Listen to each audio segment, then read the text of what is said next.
Namaskar and welcome to NFL Masala. I'm your co-host Anant. And I am your other and wonderful co-host, Rakshak. Welcome to Season 3, Episode 32 of NFL Masala, where we talk about all the latest happenings in the NFL with a tub of spice. Yeah, this episode is going to be destructive from one end. It will be That's for sure. glorious on the other Yeah. end, for sure. So we do have to talk about it, but what do we have in store today? So today, after some Dhamakadar news, we will be discussing what happened during Super Wild Card Weekend, starting with the Eagles and the Packers game. And then we'll finish off with a preview of what's going to happen in the Divisional Round. Obviously, whatever we say will happen as we say it. So let's get Indeed. started, shall we? Begin. First bit of Dhamakadar news.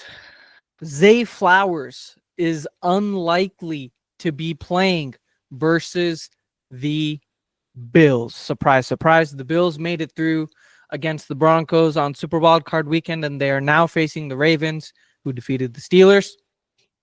And so now Zay Flowers will be unlikely to play against this pivotal matchup, what might be the game of the playoffs, right? Because this is probably two of the most, and we'll get to this in a little bit when we do our preview, but to me, this is the most equal matchup you can have between two teams, right? Both quarterbacks, MVP caliber, both running games, supreme, like top 3 in the league, right? Both defenses opportunistic, but kind of banged up. Both receiving cores, they've got some flashy pieces, but at the other end, they haven't been very consistent.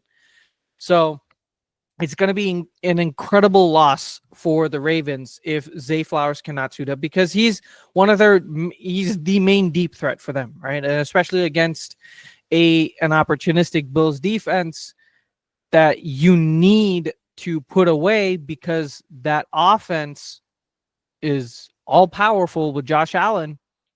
If you don't have kill shots, you're not going to win many playoff games. So we saw against the Steelers that the Ravens were pretty capable with Rashad Bateman, but that's the Steelers, right? We're talking about the Bills now. We're talking about the number 2 seeded Bills. It's going to be a completely different game. So it's going to be a terrible loss if Zay Flowers can't play. But yeah, that's the first bit of news. Yep. Definitely for sure. But they did bring back an old friend in Deontay Johnson. That guy's arc, we'll talk about it later because oof. But anyway, bit of news today, Dhamakadar news today. Former Kansas City Chiefs assistant general manager Mike Borgonzi, right? I hope I'm saying this right. He's going to Turin Davenport of ESPN. Borgonzi has reached agreement with the Titans on a 5-year contract to become the Titans' new general manager. 5 all the way to years? 2020. No, yeah, the 2029 season. That's the same contract that Ran Carthon signed, the previous Titans GM. I don't know what to say. Borgonzi, he did serve the 16th season with KC, and he's been the Chiefs' assistant GM for the past 4 years. The Chiefs, a bit of background about him. The Chiefs promoted Borgonzi to assistant GM in 2021, 3 seasons as the Chiefs director of football operations from 2018 to 2020, and 1 season as director of player personnel in 2017. And he was initially hired in 2009 to be their college scouting administrator, and went on to be the manager of football operations in 2010, then pro personnel scout from 2011 to 2012, and whatnot. I mean, he was also the assistant recruiting coordinator at Boston College from 2007-2008, in which Boston College played in the ACC championship twice and won the 2007 Champs Sports Bowl while Borgonzi was there. So I'm guessing with all the credentials that he's had, I'm guessing Rand Carthon may have had something similar to that, but I'm guessing the Titans are waiting to steal someone from the Chiefs, especially what they have done to like nearly go for the 3-peat. Yeah. No, I mean, I'm not surprised they made this move. I'm just surprised at the contract because it's the same contract that Rand Carthon got. He got a 5-year Yeah. contract and then he was fired after one season after arguably having a pretty decent draft. Now, obviously, probably the acquisitions of Calvin Ridley failed miserably, but that's what happens when you have Will Levis at QB, I guess. Yeah. Um Should have stuck with Malik so Willis. yeah. At Not least Quinn. at least with the Chiefs, you know that because he's a former scout of the Chiefs, right, and a director of player personnel, which means he has the perfect resume that you would want in a GM in terms of bringing in fresh raw talent. Right now, how is he going to execute deals in the trade market? That's a whole nother thing, right? Whether they have the facility or whether they have the staff to do that, right? I mean, the Eagles have Howie Roseman, who's a whiz with the salary cap, right? Even the Yeah. Packers have Russ Ball, who is fantastic, and he was getting interviews with some other teams as well in terms of managing the salary cap. And as we see every year, managing the salary cap is one of the most critical operations that a GM's staff, the front office staff, has to do. So if you fail on that, but if you're good at getting in college players, all that's going to do is it's just going to raise your floor, right? It's not going to raise your ceiling, Right. right? So I feel like we don't know I don't know anything about his resume in terms of player acquisitions in free agency and stuff like that. Maybe that was more Brett Veach, which is why they were able to maneuver the salary cap with like Patrick Mahomes and Chris Jones and all them, right, and keep some of the talented players that they have. Right. So yeah, it's going to be interesting to see. I mean, he has an ex-Chief player in L'Jarius Sneed who had that massive contract, and it turns out that he was not good at all this season. So we'll see in the offseason just what type of moves in free agency he makes. But I think the draft they have might be good. And it might signify the shortest leash that Will Levis has. Right. And they have the number 1 pick. So exactly. You cannot screw the I mean, there's no chance that they're gonna screw this up, am I right? Teams, man, you never know. You never know. I mean, I think they should go Travis Hunter because I personally I don't see Shadur Sanders or Cam Ward being viable starting NFL QB prospects unless they're in a system that already allows for growth and maturity when all the other pieces have been set. Right. Titans are not it. They need to fix the offensive line, like at least the right side. Yeah, we'll get into this in the offseason. So we'll see. Yep. Alrighty. Up next, the Dolphins are going to be the first ever NFL team to host a game in Madrid. They will be playing at the iconic Bernabeu Stadium. Oh, boo! Boo! I see Rakshak has a specific accusation to make. I mean, first of all, I want to say, how do you say congratulations? Muy, viene, that's good news. Por jugar en Madrid. That's my super bad Spanish, although I've lived in Texas for 20 plus years. I don't care. But for me personally, I'm a Bayern Munich guy and an Arsenal. So come on, you Gunners, and Mia San Bia, FC Bayern, Deutsche Meister. But I mean, it's a big move, and Spain is finally gets to see football, especially with Tom Grossi making all those tours. Yeah. I mean, we even have reports that Ireland is going to host a game and the Packers might be there as well. I think I know which stadium they're going to host in Ireland. Which one? I don't remember what it's called, but it's a big rugby stadium, and it was used when Notre Dame was playing Navy in this one Irish series. Right. It was so good. It looked so beautiful, man. Yeah. The Emerald. That was the Emerald Classic. Oh my Mm, God. They need to bring that back up if Notre Dame wins the championship. yeah. Alrighty. Well, And last but not least, last bit of the Makeda news.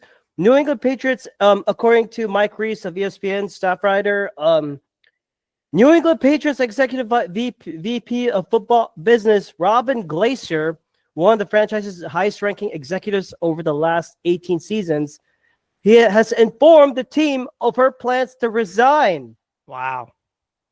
And she's planning to work through mid-February. It leaves a big void at this time of transition with the new head coach Mike Vrabel. So she came in 2017 as senior advisor to ownership and club council, and it coincided with Spygate.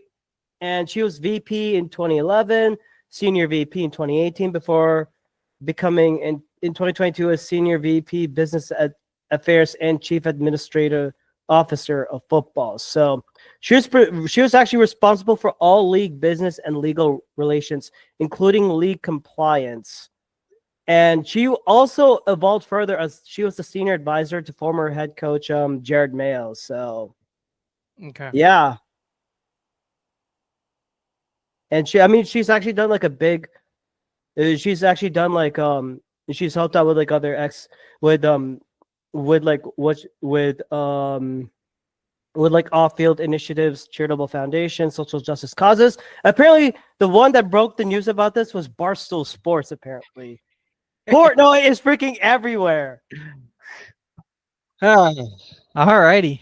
Well, that wraps up the Makeda news, which means Yeah, we are now going to be talking about what happened during Super Bowl or the Super Wild Card weekend, starting with the Eagles and Packers. Rakshak, take it away. What did I tell you? What did I tell the world about this game? Please keep on doubting us. I remember the day before when LaShawn McCoy, Eagles legendary running back, who had the single season rushing yards record, telling the Eagles, everyone's doubting you. It's time to hunt. And boy, did we do it. We came, we saw y'all, and our defense hunted your ass. Our defense kicked the Packers' ass. Front and back, they put belt to ass. Our defense did that. And I'll say it how. And oh boy, they came to play and they set the tone. And I have to say, it kind of, when I saw like how players went down and down, it reminded me of a 1990s game like under the Buddy Ryan era. Those old Eagle fans that may know this. This was the body bag game. This was a body bag game 2.0. 7 to 8 Packers players left on the field with injuries. I will say this: injuries really, really suck. And I do hope for your Packers to come back healthy and strong. They're a very good team, and they're going to be they are already a problem. And I can see a new rivalry coming pretty soon between the Eagles and Packers. And I want the NFL to schedule it. I'm gonna say this honestly, and I will say so. With this, let me break this down quickly. Eagles defense. There is one kryptonite to the Kyle Shanahan tree offense, which is full of broke-ass bitches. I am going to flaunt this bitch up. Kyle Shanahan is a bitch. Sean McVay is a bitch. Matt LaFleur is a bitch, because what do those three have in common? They lost. They are weak against the man behind that defense that can stop it. That is a Vic Fangio style of defense. Vic Fangio held this Packers offense to 10 points. Yes, 302 yards of total offense. And yes, Jordan Love, I had a fear going into this game, even without Christian Watson, that this Packers, what they're going to do, they're going to run the ball with Josh Jacobs. They're going to attack the middle of the field with Tucker Kraft. They're going to cross and cause a lot of mismatches. But 20 for 33, 212 yards, that's fine. 0 touchdowns, sacked twice by Nolan Smith Jr., by the way, who's having an incredible second year. But also, what does his number say, Anand? How many fingers am I holding? 3. And these 3 are for 3 interceptions. This Eagles team defense set that tone. And I mean, Nolan Smith, he had 8 total tackles, 4 solos, 2 tackles for losses, 2 sacks. And he dominated Zach Tom and made him his bitch. I'm going to say this. Nolan Smith is a ferocious. And that hit against Elton Jenkins that took him out. I hate seeing that. I don't like it. But I have to say the Eagles corners, they played up to par. They were very good. Darius Slay finally got himself an interception after he didn't have one this regular season. But I was very confused. Who was the route that Jordan Love was trying to throw to you? It was an overthrown ball. I'm like, why the hell would you chuck the ball out? Which one? The first interception, Jordan Love, beginning the second quarter, tries to throw a deep pass to one of your outsides. I think it was Reed or Dobbs. But Darius Slay literally ran the route for him and picked it off. And while you're looking that up, can I finally say this? Finally, Quinyon Mitchell! Finally, Quinyanimo Bay! He finally got himself a pick at the late fourth quarter. It was beautiful. Oh, yeah. If you want to talk about big stats on this by this defense, the Eagles defense limited Jordan Love to 3 of 11 passing for 58 yards and 3 interceptions on passes of 10 plus air yards, negative 14.6% CPOE. This is according to Next Gen Stats. And Quinyon Mitchell is only targeted 6 times as the nearest defender, only allowing 2 receptions for 10 yards and an interception. What a hell of a rookie season for Quinyon Mitchell. If Jared Verse is not the defensive rookie of the year, which I would be very shocked, it has to be Quinyon Mitchell. Yeah. And of course, Zach Bond is everywhere, man. He's been making plays left and right. He even got himself a pick in that game, like in the middle of the field pass. Yeah, that second interception by Jordan Love, that was just a terrible, terrible overthrow. I think he was looking for Tucker the midfield, the second crossing route, the layered route behind Zach Bond. But with the way that Jordan Love released the ball, it was too low. He didn't layer it over Zach Bond. And I'll get into this in a little bit when I start talking about the Packers and specifically Jordan Love. But it was very surprising to see him make those type of mistakes because he was not making those mistakes last year. Right. Especially towards the end of the season. Mm-hmm. So, yeah, it was a great play by Zach Bond. He was right there, though. That pass, I think he either was intending it to the guy behind Zach Bond, which probably I think was Romeo Dobbs, if I'm not wrong, because Romeo Dobbs was not injured at that time. It was in the late third quarter when I saw him take that hit, and I do hope that Romeo Dobbs. It was intended for Malik Heath. There we go. Oh yeah, and then of course, the biggest concern for the Eagles on defense is Nakobe Dean. When he went down after that tackle, we find out it was a torn patellar tendon, and he said, "I'm done, man." This was his contract year, right? I think this is his 3rd year, and he was for a 3rd round rookie, but but with the way that he's been playing, man, everyone I was literally talking to Helene and Pete Nathan yesterday. Apparently, the stadium went completely silent for Nakobe Dean when the card came out, and he's going to be out for the playoffs and start of the regular season. So we had to go with Oren Burks, and with defense, man, 14 missed tackles. You cannot do this. That's what I saw the defense have against the Packers, especially in the run game. 14 missed tackles, that's not a good sign. They got to wrap up early. And I think in the future, we're going to be seeing more of Oren Burks and Jeremiah Trotter Jr. on some package plays.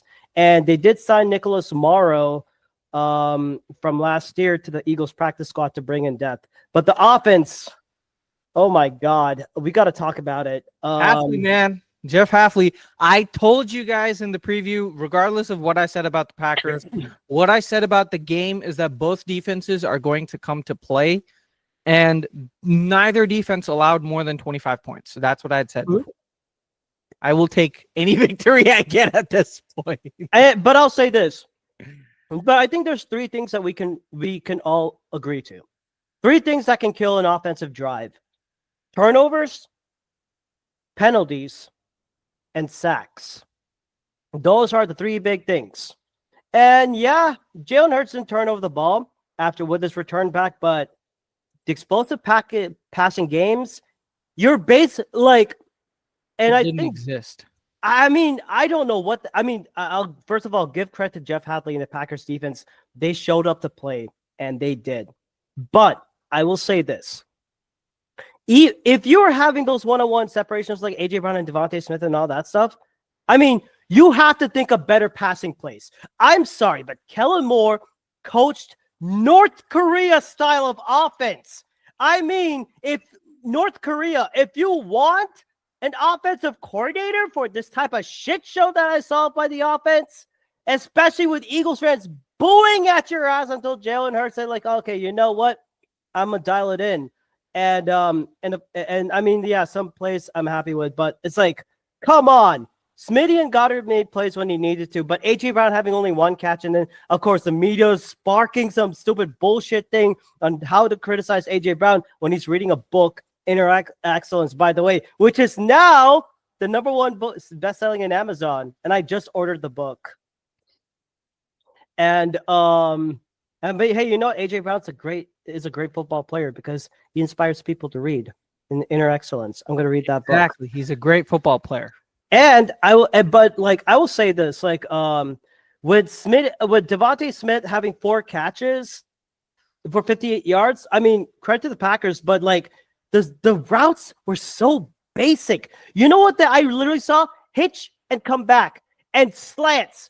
Where's your go route? Where's your hot route? Where's the play action? Where's under center? Where's motion? I think I read this by Eagles superfan and analyst Ben Solak. There was one snap that was under center play action for Jalen Hurts in like the first time this year or something like that. He's rarely or under center non-play action. So that was just like run game, which means that there's like a specific tendency that the Eagles run out of, which makes them predictable. Right, but then again, it's like then I hear a lot of the pundits saying like, "Oh my God, is Jalen Hurts a concern? Is he like?" The thing is, like, Jalen Hurts can dial up whenever he needs to do it. Like we've seen him do this before against the Bengals, the Steelers, and in some case, I don't know which other game. When he needs to throw, he can definitely sling the ball. But then again, having Saquon Barkley, Devontae Smith, A.J. Brown, you don't need to do too much. I get it, but diversify the passing game. I don't want to get into all the stats because it'll just frustrate me a lot more.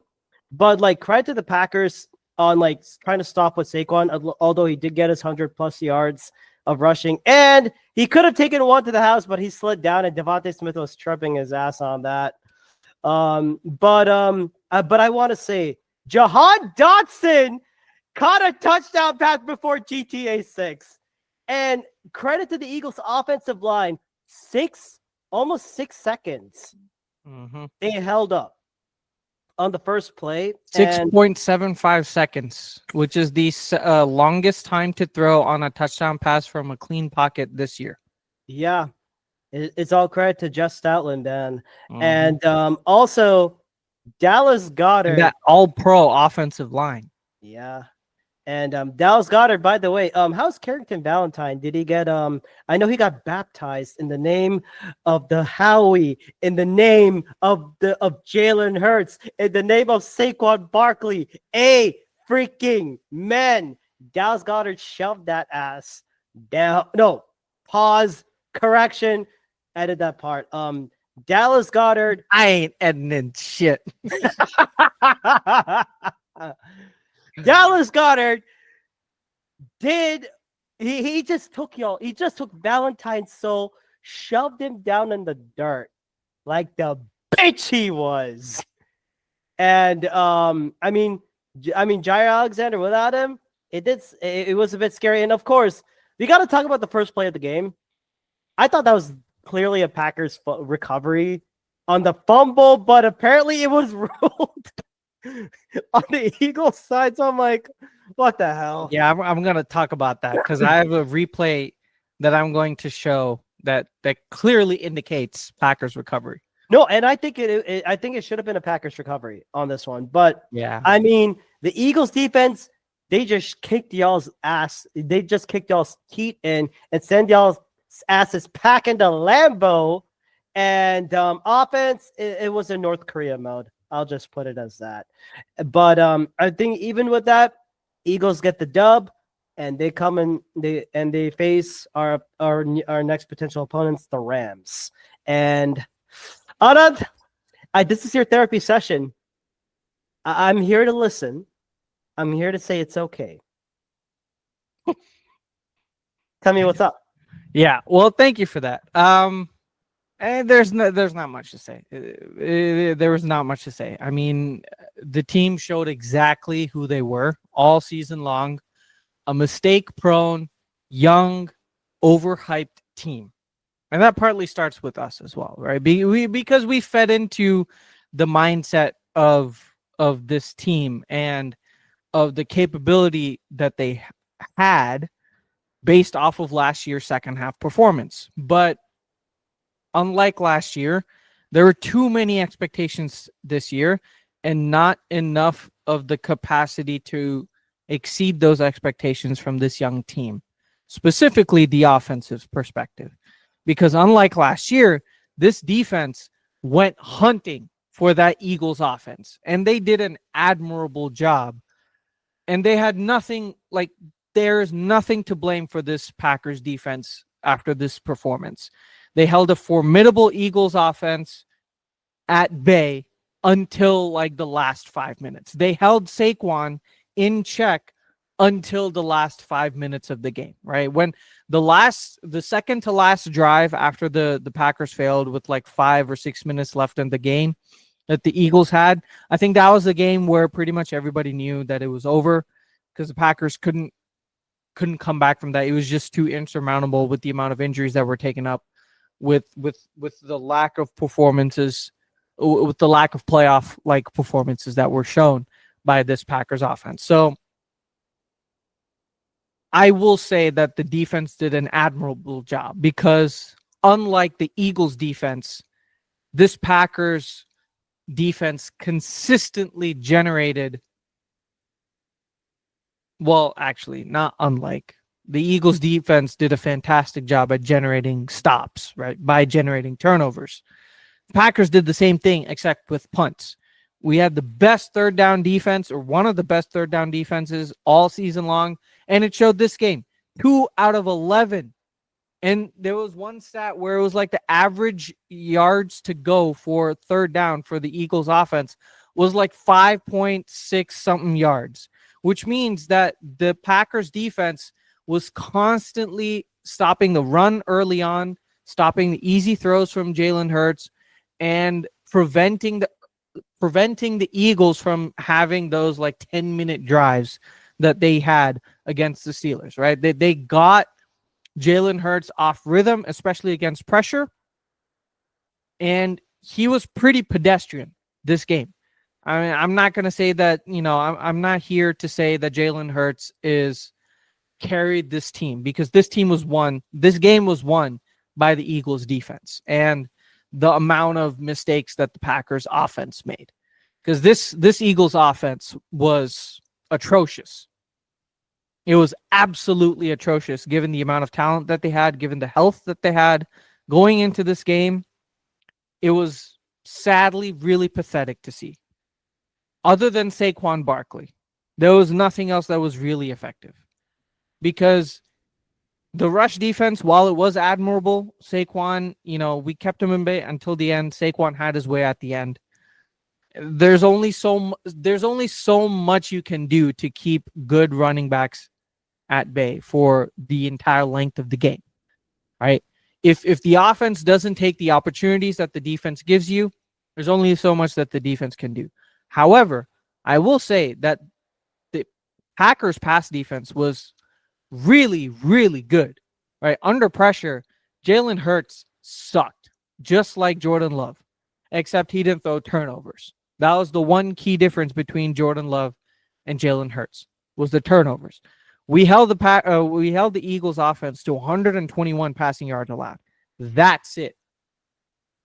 13 completions out of 21, 121 yards allowed. And under pressure, I think Jalen Hurts was pressured like 30% of the time, 33% of the time. And under pressure, I have the first half stats. I don't have the second half stats. But under pressure in the first half, he was, I believe, where is this now? Yeah, under pressure, 1 of 7 for 11 yards in the first half. And Eagles were 1 of 6 in third down. So they only completed one more third down in the second half on 5 tries. And in the first half, the Eagles' success rate was 29.6%. So clearly, this game was phenomenal from a Packers defense perspective. This is exactly what we had hoped for when we had gotten Jeff Hafley, was to keep the Packers offense in the game for the majority of the game so that the Packers offense has as many opportunities. And that's what you want from a playoff defense, is to keep your offense in the game as much as possible.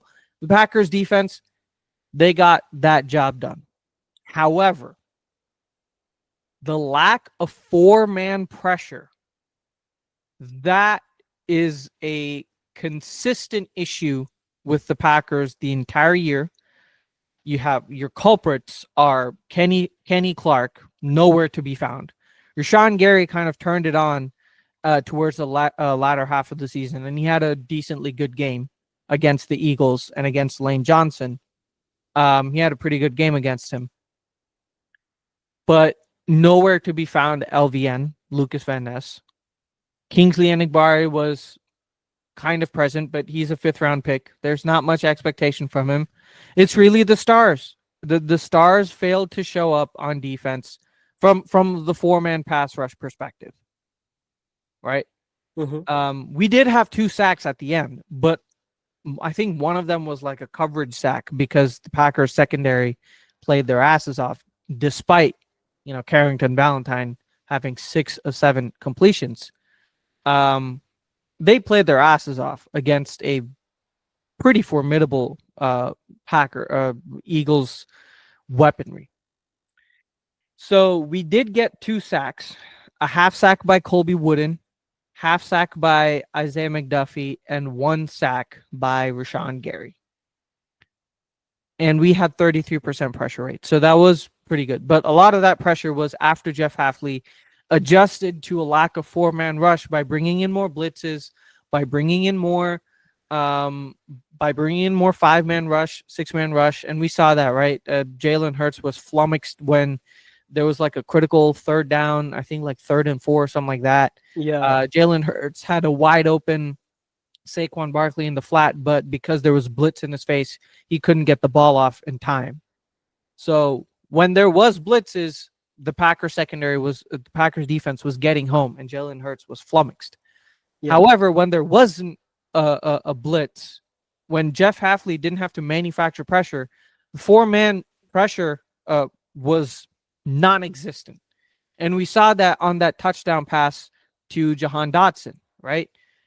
I mean, this is unheard of. When a quarterback has 6.75 seconds to throw the freaking football, any quarterback is going to throw for a touchdown. There is no secondary on the planet that's going to be able to cover A.J. Brown, Devontae Smith, Dallas Goedert, Jahan Dotson, and Saquon Barkley, and Grant Calcaterra for 6.75 seconds. That is the job. That is an indictment on the Packers 4-man rush. Because during this game, now I want to show this to you here. Let me share my screen.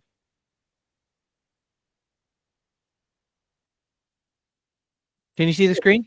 I can see the screen. Okay. So if we see here, it's a classic nickel defense here. So you see that's 4-man rush here, 2 linebackers. What looks to be Hurts on second. yeah, that's probably Quay Walker there, Edrin Cooper there. So you see it's an empty set. So there's only 5 pass rushers or 5 offensive linemen. Right, got Jalen Hurts in shotgun with Saquon Barkley to his right. Yeah. 2x2 set here. Looks to be cover 2 zone. Hurts on And it actually turned into quarters because you see these guys go all the way back. Right. But now you have 4-man rush here, right? Mm-hmm. I will say you have an all-star offensive line, right? One of the best offensive lines in the league. Right. Credit to Jeff Stoutland, but also credit to these guys who are blocking their asses off. Because look at how much time and space Jalen down. Like, nobody. Like mute the volume. Nobody. If you mute the volume really quickly, like just do a hard count of like when the ball is snapped. Yeah. Like do this like start it with me. 2, 3, 4, 5, 6, almost 7. Boom. Right there. There's no way that you have. There's no secondary on the planet that's going to be able to cover this offensive weaponry, let alone a Packers offensive weaponry, for 7 seconds. This is an indictment on the 4-man rush that the Packers have seen consistently fail throughout the entire season against good offensive lines. These guys have not shown up. Rashawn Gary, 1-on-1 against Jordan Mailata. Yeah. All pro offensive lineman, not going to happen. And on the other side, I believe you have, that might be Kingsley Enagbare Against Lane Johnson. Kenny Clark, and that's probably Devontae Wyatt. And this is up, and they're going up against Landon Dickerson and Mekhi Becton. Yeah. This is, by the way, team on Kenny Clark. This is Mekhi Becton's first. I just realized this is Mekhi Becton's first playoff start. Yeah, that's credit to Jeff Stoutland. I mean, look at this. Look, there's nobody. No, this was the stat according to Next Gen Stats. No Packers pass rusher got within 2.5 yards of Hurts at any point in the entire drop back. I mean, that's just insane. This is not playoff football. Stoutland, yeah. I mean, he is the best offensive line coach in the league for a reason. And he's the run game coordinator as well. So Right. So, yeah, I mean, when Jalen Hurts had time, he was very efficient. But any quarterback is going to be pretty efficient with the amount of time that he had, the offensive line, the protection that he had, and the weapons that he had. So, yeah, I'm not going to sit here and say that Jalen Hurts won them the game because he didn't. It was the defense, and it was the Packers offense. Yep, and all Jalen Hurts needed to do was not turn over the ball. So, yeah, and he did. I mean, he did. Yeah, he did not turn over the ball. There we go. So, unfortunately for the Packers, it was the passing offense that lost them the game. 3 interceptions from Love, inexcusable, right? Under pressure, there were no options, bad mistakes, which is unlike last year when he was actually very good under pressure. He was one of the best QBs under pressure last year, and you could clearly see that. And I think this may be a result of his injuries throughout the entire season, whether it was the knee injury from the beginning of the season, whether it was the groin injury in the middle of the season, or the stinger on his throwing arm at the end of the season, which tanked his confidence in his throwing ability probably. And that, that really got in his head, and he messed up his head when performing under pressure. And to remind everybody, this is a second-year starting quarterback, right? Yeah, he has that massive contract, but that contract is in line with what is expected of a franchise quarterback moving forward, right? I think if Jalen Hurts was in Jordan Love's position, he would get the exact same contract. Yeah. Jalen Hurts has the added he's the added beneficiary of a fantastic offensive line that rarely gets injured and a fantastic weaponry. Yeah. So I'm not saying that Jalen Hurts is a bad QB. He's an excellent QB. He's, a top 10 QB for a reason. But Jordan Love is also in his second year, and he's made a lot of mistakes. And he basically lost us the game this game. I'm not going to mince words. He lost us the game this game. Mm-hmm. However, I want to call out Matt LaFleur. As great of a creative play designer as he is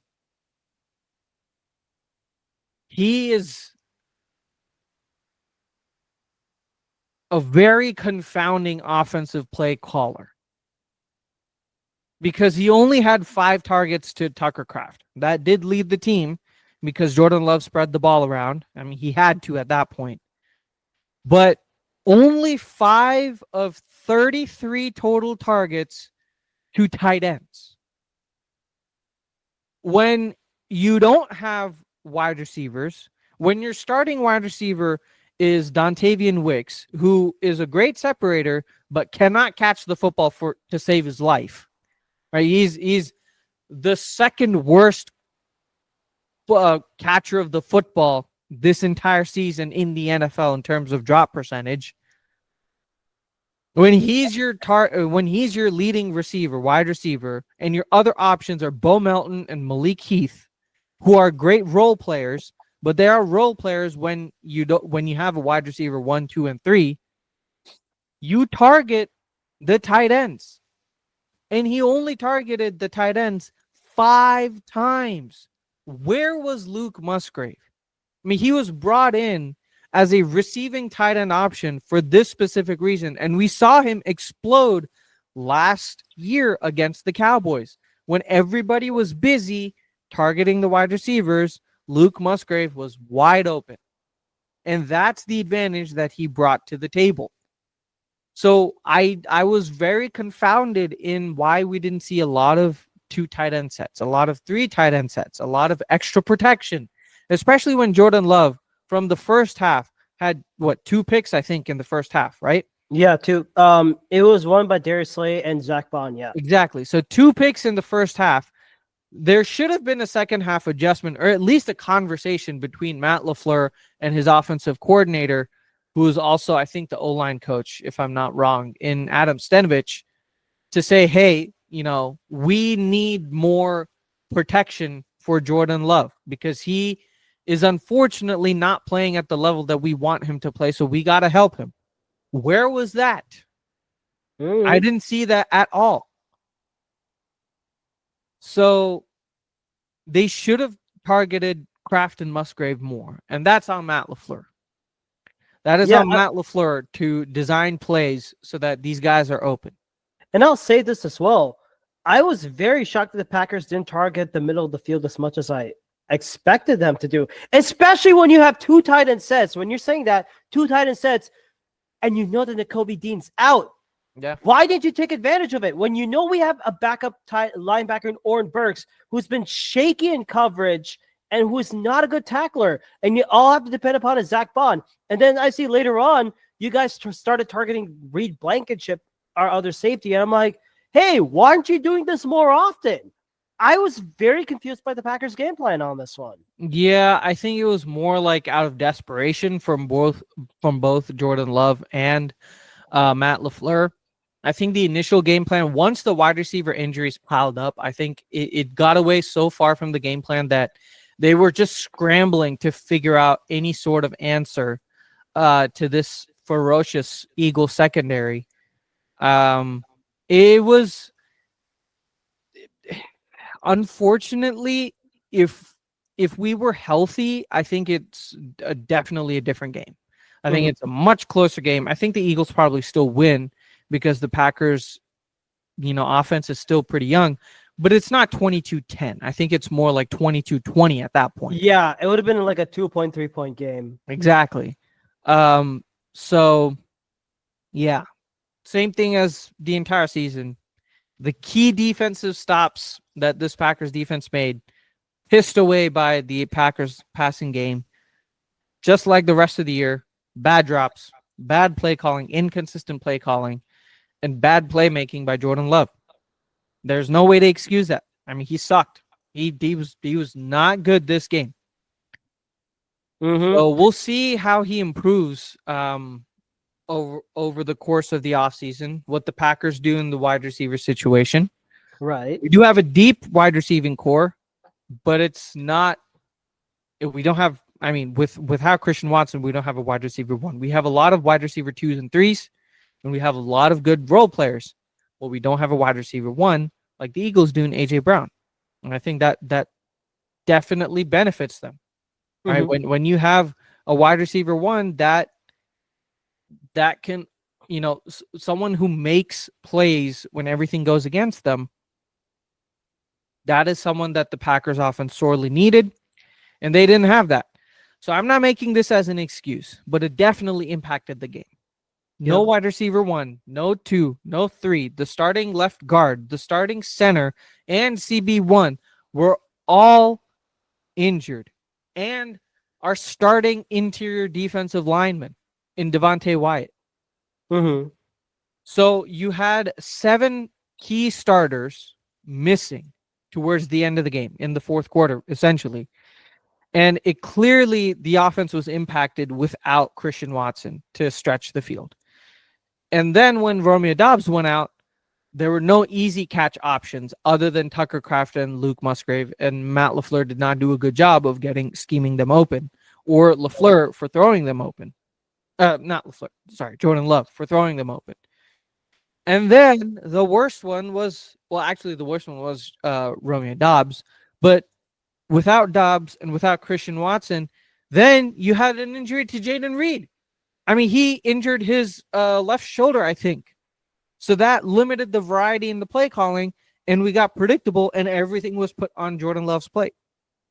So I think, I'm not saying this as an excuse because the Packers passing offense definitely lost us this game, but it had a significant impact on the performance of this passing offense, because I would ask the same exact question to you guys. I mean, how would your passing offense work if you lost Lander Dickinson and your starting center? I'm not sure who Cam Jurgens, right? So, and you lost AJ Brown, and you lost Devontae Smith, and you lost Jahan Dotson. Your starting receiver would be Johnny Wilson. It's Johnny Wilson and a backup Paris Campbell and Anais Smith. Exactly. Like your passing offense would be non-existent at that point. I mean, if you wanted an example of that, look at the Eagles versus the Bucks game this season. We were without AJ Brown and Devontae Smith, and I think we were missing Lane Johnson and or Dallas Goedert. But and the Bucks killed you guys. Yeah, the only thing that was functioning for our offense was Saquon Barkley. So yeah. So last but not least, another. It's gonna sound like an excuse, but it's not an excuse. Ref ball. I mean, it was so clear what team they were supporting. Okay? Because the first play of the game was not a fumble and recovered by Eagles. It was a fumble and clearly recovered by Keyshawn Nixon. Not even to mention the fact that there was an illegal helmet-to-helmet contact from dumbass Warren Burks from the Eagles, who went in like he was a freaking trident or a spear. He was going, woo! Head first, motherfuckers. Let's go. That was his mentality. And I was like, what the hell are you doing? That's a flag. So even if the Eagles recovered the ball, that's still a flag. So that was not called. So I'm going to replay this.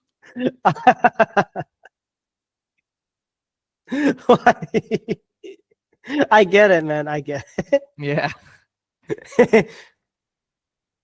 Tone, and you do that by covering kicks. ball, And that's no question about it. absolute- But look, Yeah, he's that's an easy clearly recovery. recovered there. Right. And I there, mean, it the feels ball like Nick is got it. moving. Mike, it feels like So right now there, he Nixon secures has the it, ball right and it's there. maybe a matter of Jeremiah Trotter wrestling it away. But, you know, after But like that, Trotter obviously, Jr., there's he bodies gets upon it bodies. at So how do the you end of the decipher play. that? That's a hard And they're one. You saying do get Eagles a good ball. I'm look like, from above. wait a minute, That's how not is the that same look, Eagles ball? I certainly, thought that that was they Packers get from ball the ground completely. level, but from that look, that's what they're trying to ascertain now. Tone and you. So even like, I think after that play was reviewed, I think the Fox broadcast was pretty surprised that, I mean, look, you even have Eagles analyst Shane Half saying No, that the Packers Eagles recovered goal, it. yeah. It was So Eagles fans, I want you to shut the fuck up when it comes about this play. All right, clearly recovered by the Packers. When you yeah. got Eagles analysts saying that the Packers recovered it, I honestly thought that was honestly thought that was Packers ball. When they say Eagles ball, I'm like, what the hell? yeah. At that Yeah. point, I was like, all right, so it's going to be that type of game, Yep. right? And the penalties, damn. That's it. Yeah, penalties they were always the case. I mean, at one point, I think the Eagles had like 2nd and 30 or something like that, like 2 constant penalties. Yeah, it was. Mm-hmm. So for the future, I'll end off with this. Jordan Love needs to learn to play within his limits more, but also play better in crunch time. And that starts with Matt LaFleur needing to get out of his head and call games that are, how do I explain it? He needs to improve his play calling to fit the situation. There we go. Right? I mean, there were several times where I saw where it was 1st and 10, incomplete, incomplete, pass. So it becomes 2nd and 10. They run the football. They go to 3rd and 8. They gain 3 yards. They punt. What the hell is that? Like, what the hell is that? That's terrible play calling. And you see that over and over and over again. So he just needs to get out of his head and call as the situation calls for it. And I think that's, like you said, that's a problem that's emblematic of Shanahan-style offenses. Kyle Shanahan made those same mistakes, right? Where, especially in that Super Bowl in 28-3, they pissed away so many opportunities, right? They pissed away the lead because they couldn't continue momentum. Yeah. And Sean McVay is also a culprit of that system. And Matt It's the LaFleur. Kyle Shanahan off system. I mean, they sometimes they're too smart for themselves. Sometimes they're just too smart for themselves. Or they're just too dumb against Vic Fangio, baby. I'm talking more of a generic sense. I'm saying generic too. The Kyle Shanahan style of offense, which is good. They are mid against Fangio, baby. But they're not mid on the against side. Other defenses as well. That's what I'm saying, right? Not just Fangio. It's more emblematic of them getting in their own heads rather than them facing a scheme that is too, powerful to overcome or whatever. Because they're creative enough to overcome many defensive schemes, or any defensive scheme. Right? I think it's just play calling sometimes where it kills them. And we've seen them from the 49ers. We've seen it from the Rams, right? In several games. Yeah. Where they don't take decisive actions. So I think for the future, they need to be simpatico. So I don't know what will happen. But you definitely can't beat great teams with these type of mistakes. I mean, you went 0-2 against the Lions, you went 0-2 against Vikings, and you basically went 0-2 against the Eagles, right? 3 of the best teams in the NFL. So in the NFC, at least. And we'll talk about the Vikings when we get to them. Happiest news. Well, second happiest news for a Packers fan. Yeah. But anyway, before we continue, we got to talk about a bet that we placed in. Yes. Let's take it away, Anand. So now I will be supporting the Eagles as a fan for however long their playoff run lasts, including the Super Bowl. The hunt is on, baby. It's hunting season. Fly, It's like- Eagles, fly. Wait, and now with this, yeah. Before we continue, I know I want to really rub it in, but you know what? Screw it. I'm gonna rub it in. Anand, you're gonna sing "Fly Eagles Fly" with me just for tonight. Done, done, done, done. Fly, Eagles, fly. Fly On the road to victory. Fly, Fly, Eagles, Eagles, fly. Score a Give me touchdown. touchdown, 1, 2, 3. 1, 2, 3. Hit Hit 'em 'em low. low. Hit 'em high because they're dirty. Watch those Eagles fly This into the Packers sun. suck. Fly, Eagles, Eagles, fly. On the on the road road to to victory. Spell it. EAGLES. Eagles. Eagles. Hey, I would have done. Yay. I would have done "Go Pack Go" for you if the Packers won. Thank you. I appreciate it. At least we don't have a corny song. But tell us. Alrighty. Alrighty. Let's move on, shall we? We spent a lot of time on the Packers and Eagles. Let's talk about all the other games that happened. Yep. Starting with the Texans scoring 32 points against the Chargers and the Chargers only scoring 12. Can I say something? Yeah. What I left for like that day, I had I had a dance practice for like 2 hours. I'm like, okay, someone tell me. And we all had the Chargers winning. I come back and I see the score 32-30. I'm like, what the hell happened? Anand, you tell it because I missed out a lot of the game. What happened? Basically, what happened was the same thing as the Eagles and Packers. Texans defense came to play. Justin Herbert did not come to play. And I understand that I was in a Twitter war with Cozy. I still believe that Justin Herbert was in a terrible situation. But I do have to apologize that I went overboard in that Twitter war. So I do apologize to you. Yeah, this was an ass spanking. I mean, it didn't start out that way because the Chargers had the lead at 6-0. Yeah. Right? Unlike the Packers, they actually had a lead against this team, against the Texans, and it was winnable, right? These were two teams that were pretty decently matched up because both had significant weaknesses, and that was their passing offense. One due to injuries and one just with a bereft of talent, right? I mean, if Lad McConkey is your main receiver, that's not going to win you a lot of playoff games. Yep. And you had playoff Greg Roman come in as well, right? With his disgusting play calling. But eventually the game fell on the two quarterbacks, and CJ in the second half outperformed Justin Herbert. Yeah. Now, I will say, unlike Jalen Hurts and the Eagles, CJ Stroud also had, only Nico Collins. So what the Texans were able to do in the second half with that passing offense, they fed Nico Collins. And I think if you look back at the stats for that game, I'm pulling it up too.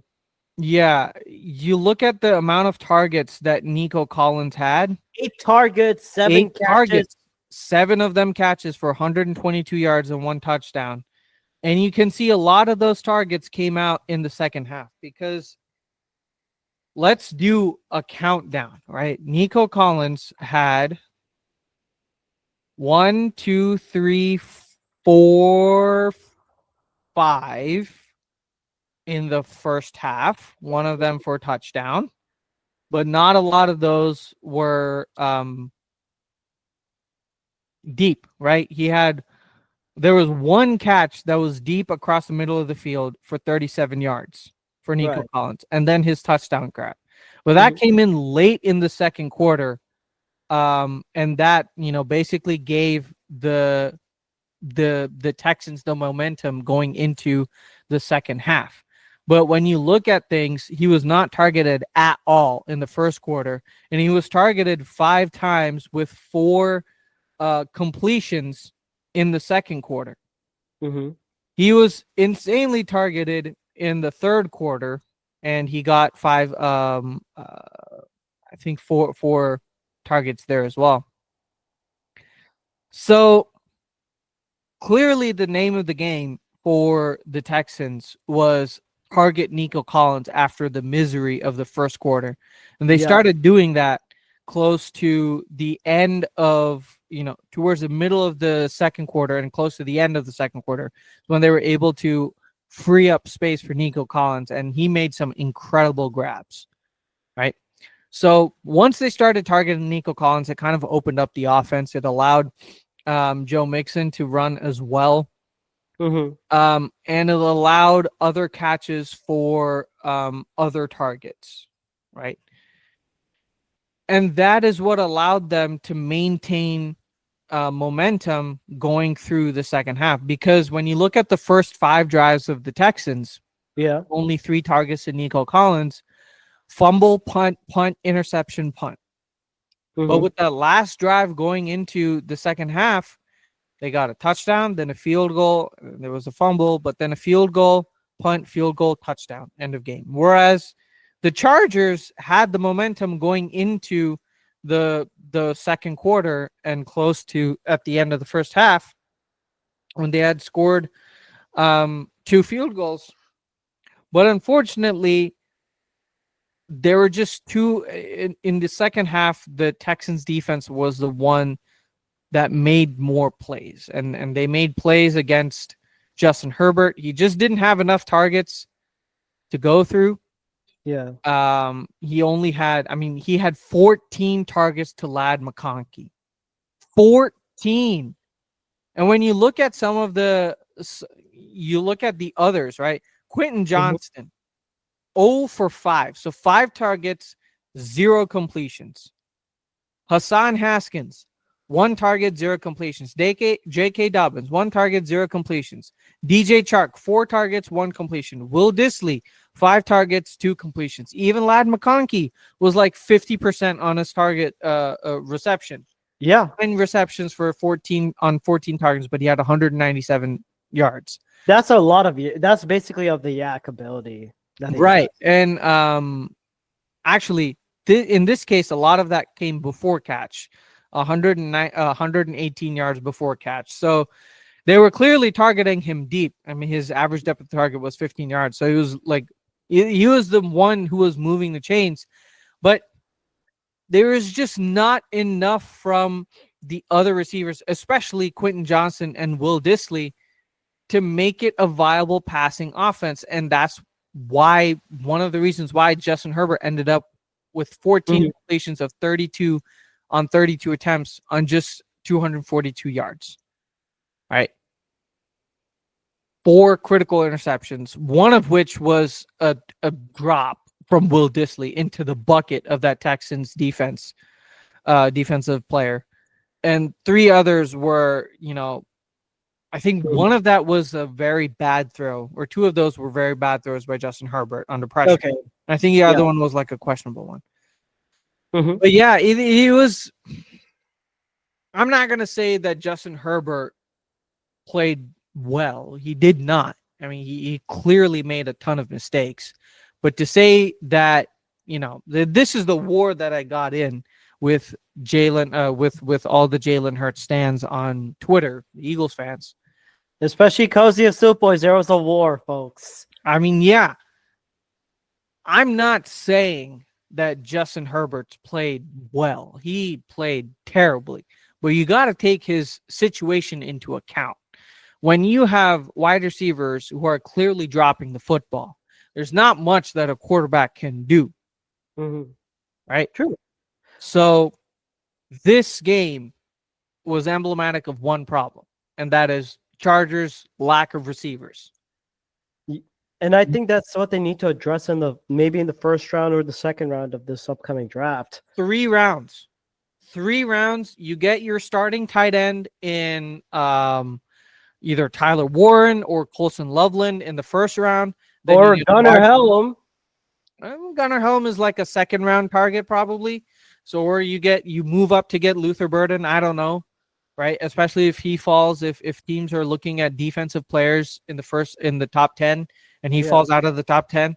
I would not be surprised if the Chargers make a move to get one of those 3 elite receivers in the first round. So, yeah, clearly the reason why the Chargers lost is because they don't have a good passing weaponry. They don't. They don't. And Justin Herbert was one of the reasons why they lost, yes, but the main reason was their wide receivers or lack thereof. And with respect, when it comes to Jalen Hurts, I've always maintained this. He's a top 10 quarterback. He's a top 10 quarterback going into the season. He's a winning, efficient quarterback.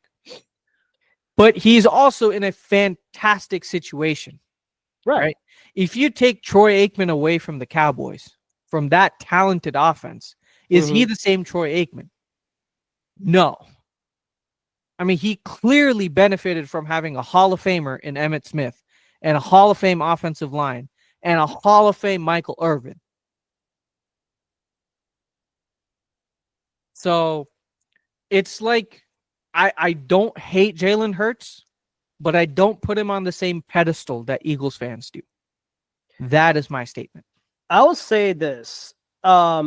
With due respect to Jalen Hurts and all that, Jalen Hurts is a good QB, but when it comes to talent-wise alone, on who can throw better and all that stuff, Justin Herbert and Joe Burrow would be like my top 2 guys because they could throw, because their ability to be great passers and their decision making. But when it comes to winning, when it comes to game time situations, someone needs to make a play, not turn over the ball. I can relate more with Jalen Hurts more than 50%, more than 90% of the time. I'd rather have Pat Mahomes with me because my Texas Tech bias. That's like, I mean, clearly your top 4 QBs are going to be Pat Mahomes, Josh Allen, Lamar Jackson, and Joe Burrow. Yeah, but when it comes to you need to make a play, need to make a situation, Jalen Hurts can deliver. And Jalen Hurts is a good quarterback. Yeah. I will say this. I'm not saying he's not. No, but for others that are doubting me because, even though I have the Eagles fan and all that, and say oh, I should jump on Jalen Hurts. No, Jalen Hurts is a good quarterback, but there's sometimes he can frustrate me. Yeah. But then again, when we need him to make plays, when he needs to make plays, he does that. He doesn't need to be too perfect. He just needs to be, okay, this is what I could do. This is what I could turn on, keep the main thing, and do what he does. Keep on winning, baby. Yeah. I want to see how effective he is without the supporting cast. I don't know. I don't know when that time will come, but I don't think it will because the Eagles are exceptional at providing the right talent, especially in the last couple of years, right? I mean, granted, your first playoffs for Jalen Hurts, his first playoff season in 2021, right? His starting season. Yeah. His leading receiver was Devontae Smith, not Jalen Reagor. All right. Get your own facts right, Cozy. I know. And when I said this, when you told me that, I'm like, Jalen Reagor, I'm like, wait, what the? I'm sorry, Cozy, but Cozy, my brother, stay off the weed, bro. It was Devontae Smith, not Jalen fucking Reagor, who couldn't do shit. He was why, and it still pisses me off to the day why we picked Jalen Reagor over Justin Jefferson in that draft. The same thing when we picked JJ Arcega-Whiteside over DK Metcalf and AJ Brown. Thankfully, Howie Roseman rectified those mistakes. Thank God we have a general manager that said, okay, I fucked up. I made those picks. And I mean, but I mean, that season, Jalen Hurts was not effective in that playoff game, right? You guys got your asses handed to you by the Bucs. Yeah, but besides Todd Bowles knows, okay, we know what Jalen Hurts is going to do. Roll right, just keep on, and with the heavy blitz, Todd Bowles has Jalen Hurts' number. I will say that, and the thing is also that that game, it's like when we realized, like, okay, this is what we could do, especially when we have a strong run game. What we need to do, give Jalen Hurts weapons. How do we answer that? Get AJ Brown. Exactly. And it really helped us out. And he shined, right? I mean, he had Yeah. one of the best Super Bowl performances, and I'll say this: he deserved that Super Bowl victory.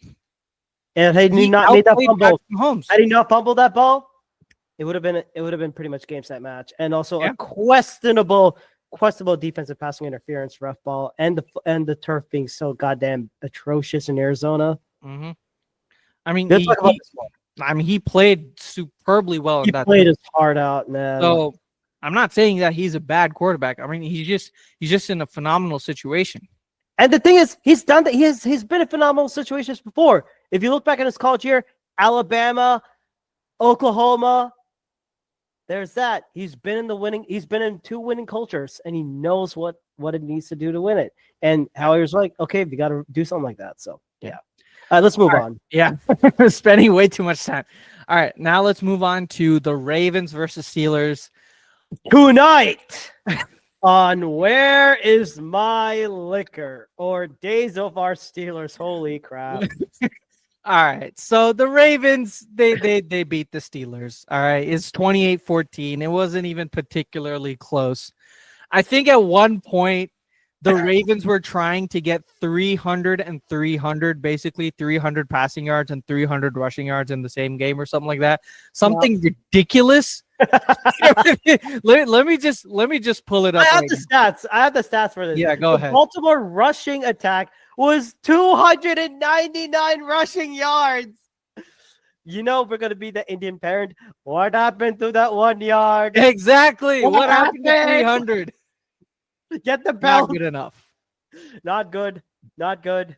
And also the receiving 165 again. Lamar Jackson didn't even need to pass when you had Derrick Henry. Like he send Patrick Queen. Oh wait, I need to check the back if Patrick Queen is still recovering from the Shadow Realm. Can you find him for me? Are you able to find him? He's not existent. He's in purgatory right now. Yeah, I don't see him. No, I think it was also Lamar Jackson scrambling, right? 15 attempts for 81 yards. But you clearly see the Derrick Henry effect. He had 26 attempts, 186 yards and 2 touchdowns. Holy Jesus. Yeah. I think he had, let me see how much he had like 7.2 average yards per rush. Derrick Henry. He averaged 4.4 yards after contact. Oh my God. Which he had half a first down on after contact. How do you stop the guy? Unless your name is Cooper DeJean, only then you can stop it. No, I'm joking. But like, but I'm like, how the hell do you stop this man? I don't unless you get 3 guys in the backfield, like 300-pound linemen in the backfield, or a linebacker who can hit. And by the way, folks, if you need to know how to tackle Derrick Henry, don't go at the front or the front. He will stiff arm you to the ground. Like, I think the best way to probably tackle him is to get your arms around one of his legs and try and pin him down. But like, okay, if you try and tackle at his ankles, he's just going to stiff arm you into the ground, right? Yeah. If you try and tackle at anything above his waist, he's going to stiff arm you into the ground, right? Or he's going to send you to the shadow realm. Yeah. But I think I know I'm going to brag about this a lot more, but in that Ravens-Eagles game, when Cooper DeJean made that tackle, one thing he did a textbook low underground, like as in Henry captures the ball, Cooper DeJean is right there, basically in a crouching position, attacks from the waist and delivers that hit. And he's able to put him down. He made that stop. I'm like, that is textbook tackling. I don't care if he gets sent to the shadow realm or whatnot, if he gets ethered by that. It's like, hey, I get it. He's a rookie. But a rookie to make that play and other veterans getting sent to the shadow realm, I'm sorry, man. There's something wrong with this I mean, the old guys. Yeah. Let's go. Patrick Queen. That was beautiful for Ravens fans for sure. Yeah. I got a question for you, Duckshot. Shoot. Will the Ravens continue to run the football? I think they should. I think they can pull it off. I Just mean, they run. definitely should, but Just run it, baby. That's all they run gotta it. do. And I mean, I don't know what. Oh God. Oh God. Oh no. Hold What's up, Steelers country? This is Russell Wilson here. I know we just stunk up really bad, and my man George Pickens. I couldn't find him wherever he was. I know he was complaining about the offense, but I gotta give a shout out to my own boy Arthur Smith, man, because it was so unlimited style, baby. I still rock with you, Steelers Nation, Steelers country. Let's well, baby. Oh God, I think he's done. I dude. think Russell Wilson is done. I think they need to clean house, but the Give Steelers it are to not Justin going. Fields. Justin Fields. He should have been starting that game. He came in for like one attempt or two plays. Yeah, pretty much it. And they were admirably trying to get George Pickens the ball, and he was actually good, like 5 of 5 for 87 yards, a touchdown. He had 158.3 catch rating. Yeah, that excellent catch down the sideline where he made the spin move and got the touchdown. Like, that's good. But at the same time, there was no consistency. And that has been the issue with the entirety of the Steelers offense, especially in this 5-game skid. Do you know how many rushing yards they had? I'm looking at it. 29 rushing yards? Damn! Najee Harris, 6 attempts, 17 yards. Russell Wilson, 3 scrambles, 6 yards. Jalen Warren, 2 attempts, 6 yards. When the other team has 299 rushing yards on you and you have 29, it's a 270-yard difference. That's sad. Like, that, there was no contest on who would be the better team. That's sad. No contest. I don't know. Dude, they held the Ravens held the football to nearly 66%, 2/3 of the entire game. 39 minutes and 33 seconds of time of possession. Almost 2/3 of the entire game. That's just brutal. Like, the Steelers offensive line has been very underwhelming, right? Despite the amount of talent that they have, I think they need to fire the entire offensive staff. Arthur Smith is not the answer. He's not the answer. He's not the answer with this limited talented group, right? Russell Wilson is not the quarterback. He's not it anymore. He's not it. He's not it. I mean, he has one trick, and that is a good moon ball. And you saw that during certain attempts.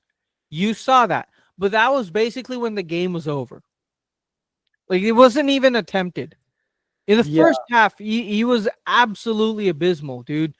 4 straight punts. They did not score a point in the first half. Like, what the hell? The game was over at the end of the first half. It was 21-0. Third quarter. Good Lord. It was no contest. Yeah. Let's move on. I'm kind of tired of talking about the Steelers. I don't know what they do.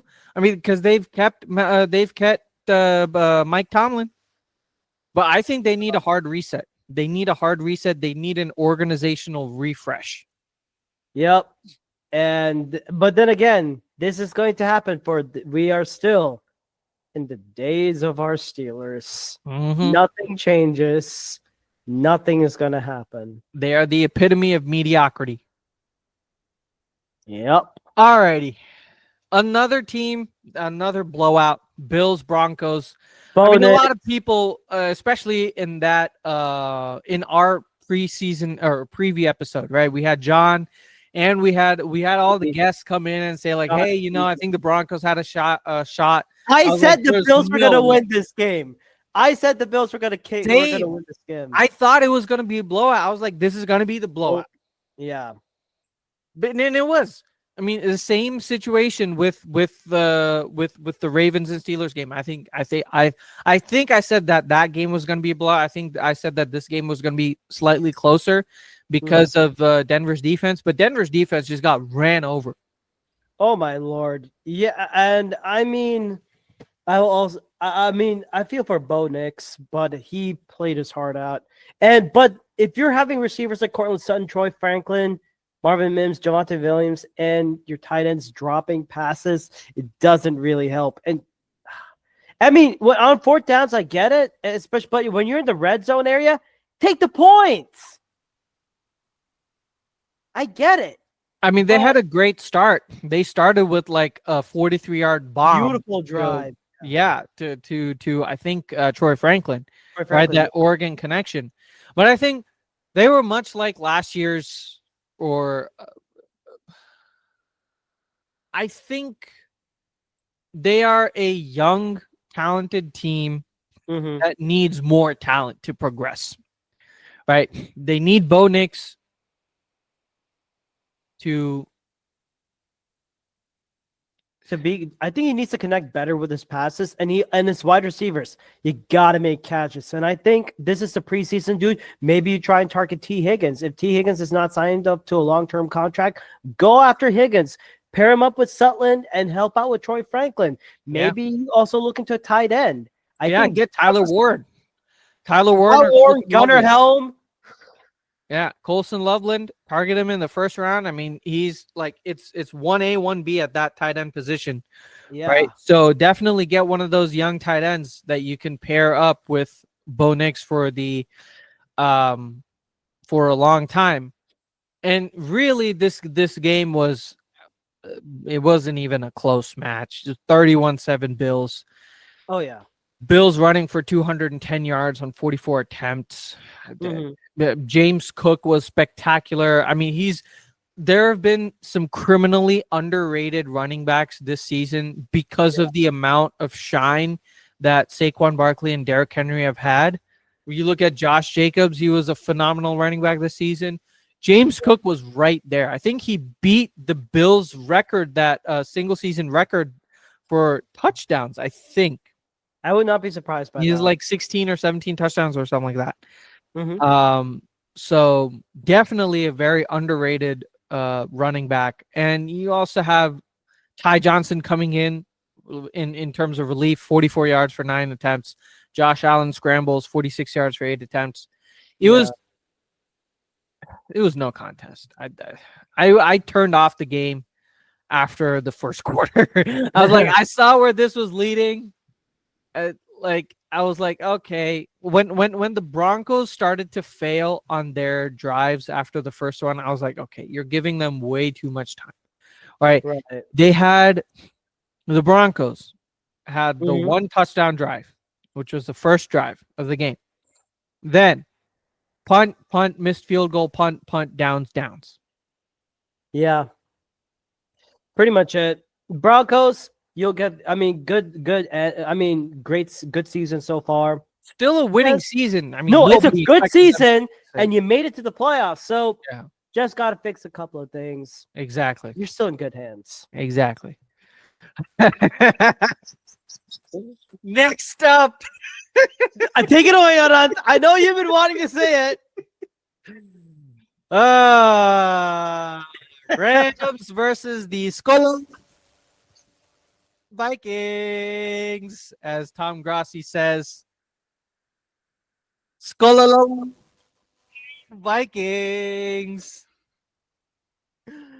Oh, I want you to take that gayer horn or whatever gayer horn you have, the gala horn, shitty ass gayer horn in your shitty ass stadium, and go shove it up your asses. All right, go. All right, you said this season was so spectacular. That defense was so spectacular. Sam Darnold was so spectacular.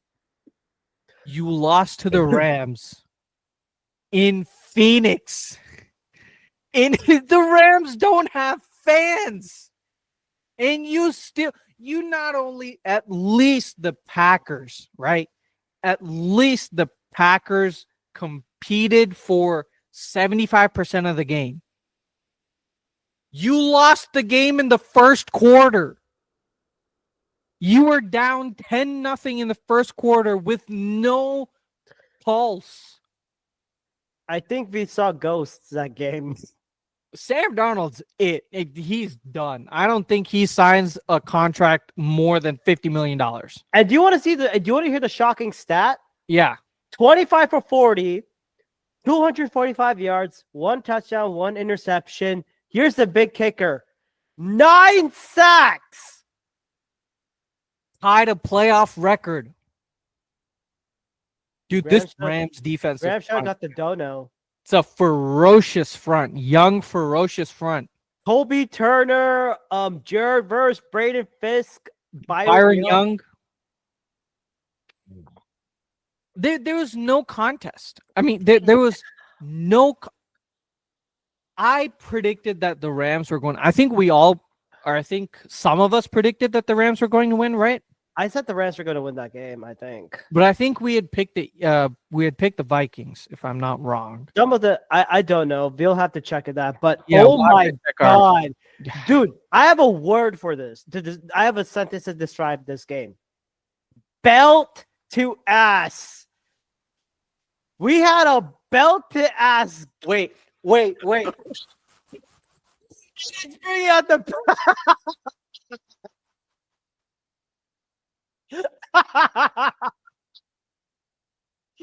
oh my God, ladies and gentlemen. I'm literally gonna bring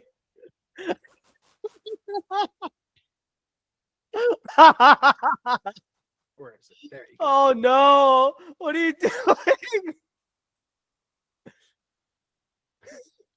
I can't hear it. It was a belt to ass. There we go.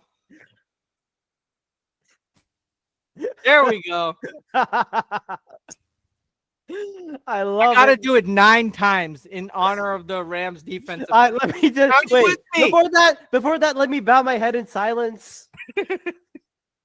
1, 2, 3, 4, 5, 6, 7, 8, 9. Belt to ass 9 times. Yeah. Oh my God. Man, it wasn't even a game, folks. Like, holy crap. I thought the Vikings were going to approach this defense by running the ball, but of course it got stuffed. But my Lord, they didn't need to do that much. Stafford had 209 yards of passing and 2 touchdowns. Higbee and Puka, and 1 for Kupp, 1 for Robinson. But my Lord, this was a beatdown of proportions. Like, credit to Chris Shula, dude. And because of the way that they're deep, I mean, Brian Flores' defense got exposed that game. It got exposed. When you are over blitzing more than 50% of the time, well, how are we going to attack it? Easy pass game. Easy quick game, pass game, hot routes, your tight ends available. Hell, Puka Nacua, Cooper Kupp, and Demarcus Robinson, even your running back. Easy. Literally cherry picking.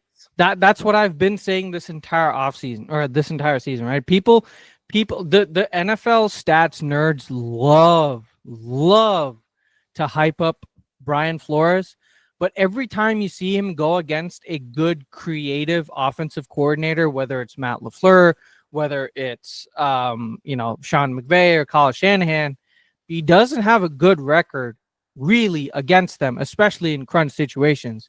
And you saw that here. And the Vikings defense was getting healthier. I mean, they had gotten Ivan Pace back, who was a very good linebacker for them. They had gotten Blake Cashman back. They had a full healthy defense, and they still were completely outplayed by the Rams offense. I mean, it was over at the end of the first half. Pretty much. It was 24-3, I think, or 24-3 at the end of the first half. I mean, that is literally belt to ass. It is. I'm so happy that the Vikings were shown to be the frauds that they were. Right? They paraded themselves around as this like 14-3 team. Oh, good job beating the Packers, right? When you look at those games, but the Jordan Love was able to come back against that team so effectively, right? Multiple times. I feel So it. clearly overrated, fraudulent team.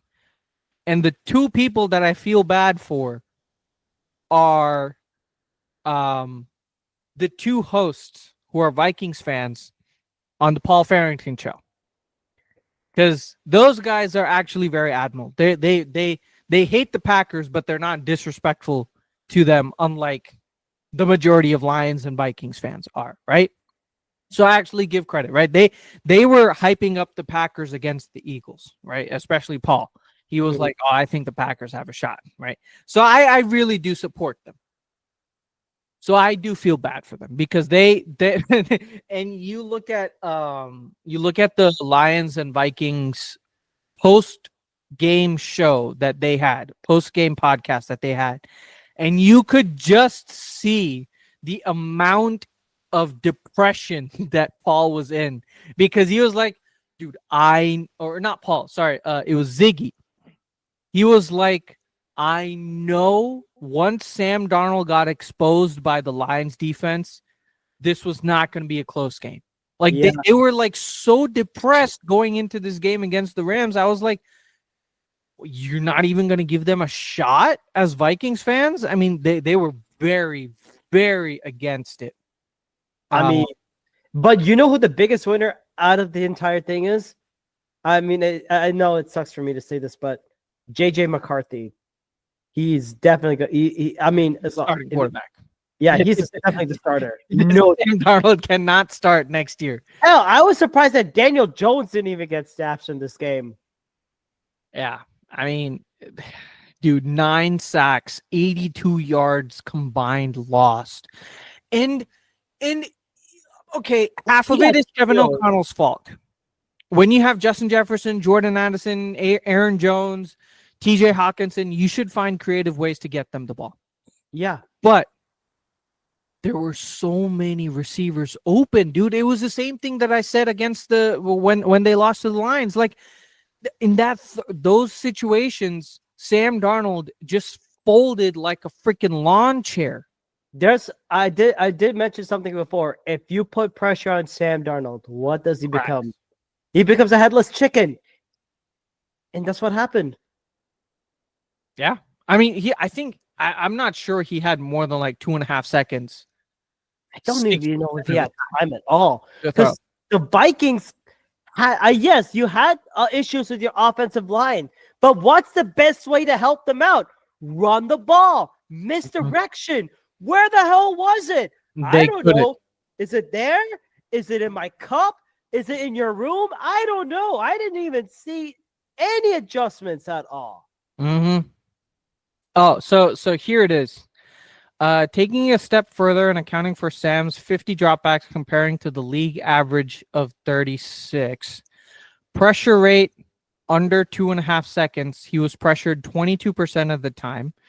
Pressure rate of over 2.5. I think this one was...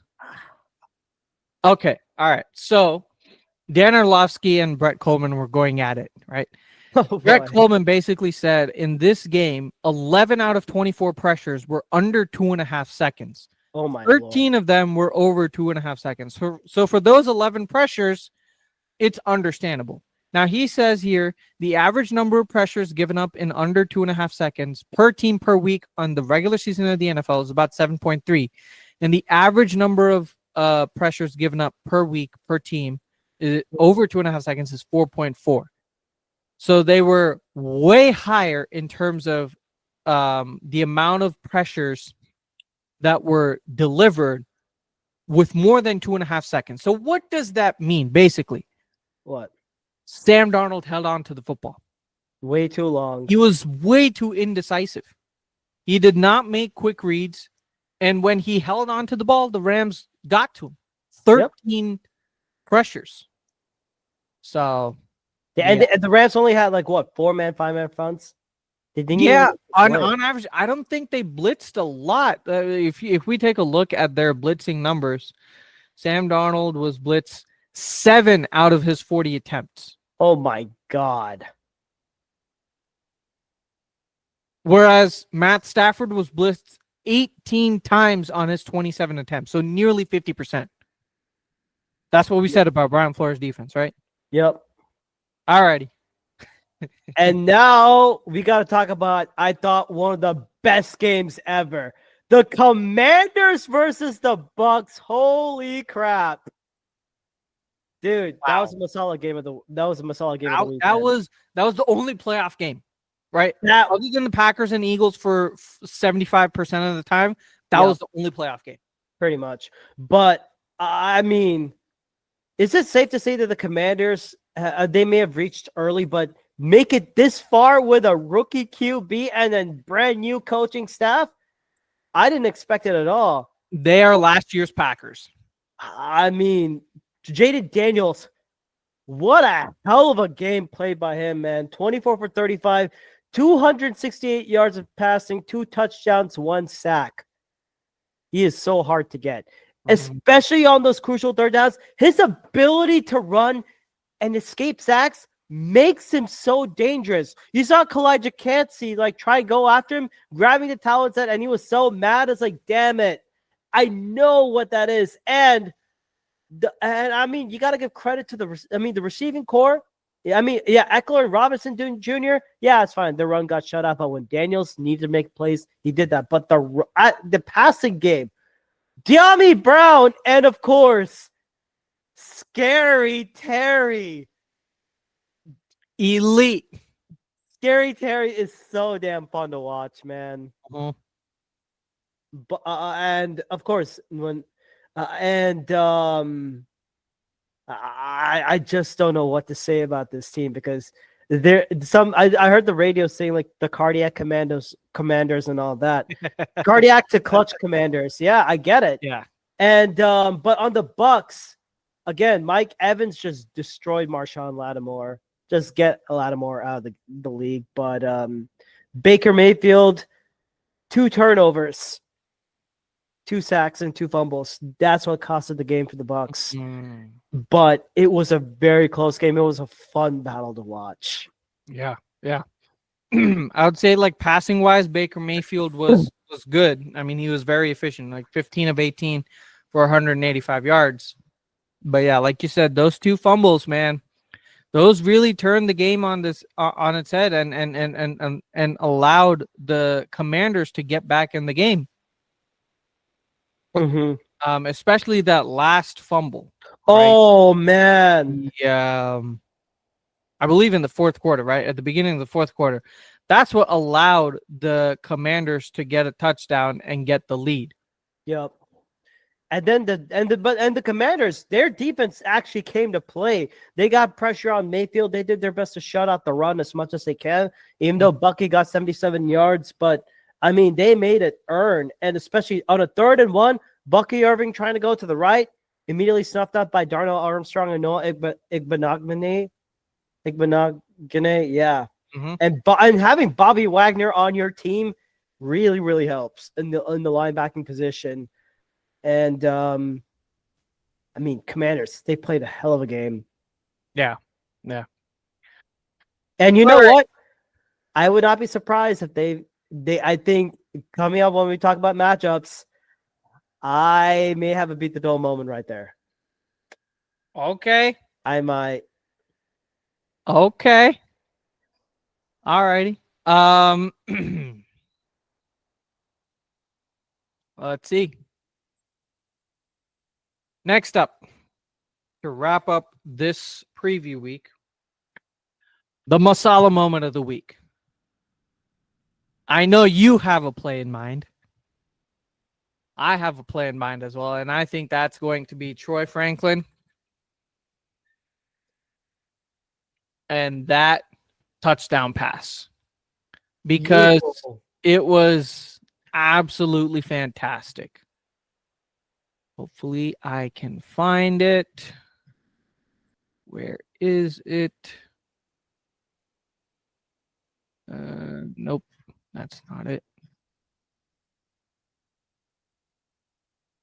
Bro, where is this replay?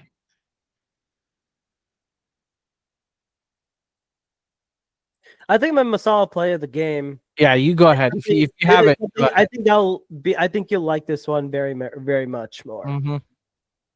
And let me share my screen.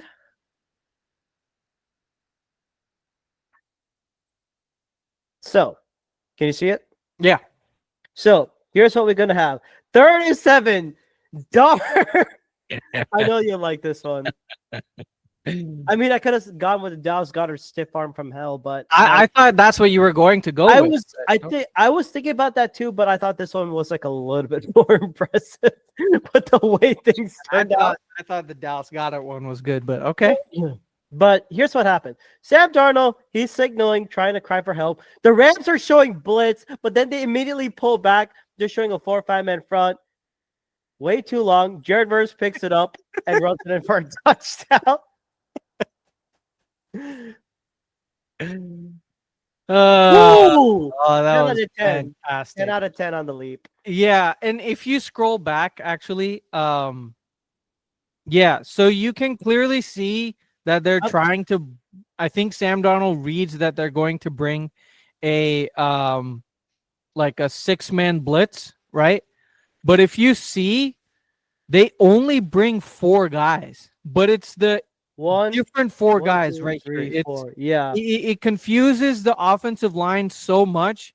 And Sam Darnold has the awareness of a freaking potato. He doesn't see Akella Witherspoon coming in from the slot corner there, and that's just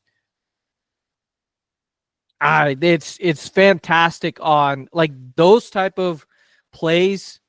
Ooh, Are the sign of a great defensive coordinator. watch, and I want to appreciate this part a little bit more.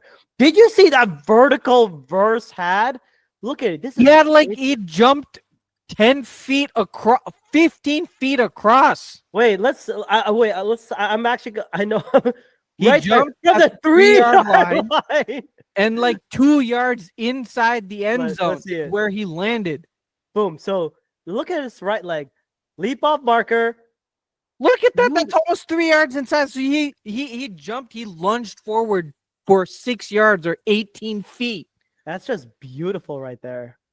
This guy's a defensive end. He's so athletic. Yeah. Phenomenal. But yeah, it just goes to show just how athletic NFL athletes are compared to us normal chickens right here. Yep. And Sam Darnold. Yeah, and Sam Darnold. Headless chicken. All right. So for me, it's going to be the launch that Bo Nix gets right here. It's almost I think he had a record of being the 4th most in terms of 50 plus air yards completed. Yeah. 4th most throws in the NFL in terms of 50 plus air yards completed for Bo Nix here, because it traveled right there. He launched it at the minus side of the 50, right at the opposing, at their own 47 yarder, 47 yard line, and it's 1 yard into the end zone. So that's almost like 54 yards in the air. That's just so beautiful. Really great ball, wide open. He splits the safeties there, Troy Franklin, and he's wide open in the end zone. And that's a fantastic way to get a scoring touchdown. And I'm surprised that they didn't go to this more often. Take more of the deep shots. Yeah. Yeah. All righty. So that's it for the Super Wild Card weekend. Moving on to the divisional round. Oh, baby. Let's start with those Lions and Commies, shall we? Oh, that is my Masala game of the week, if there was one. I think this is the Masala game of the week, because I am very curious to see how Jaden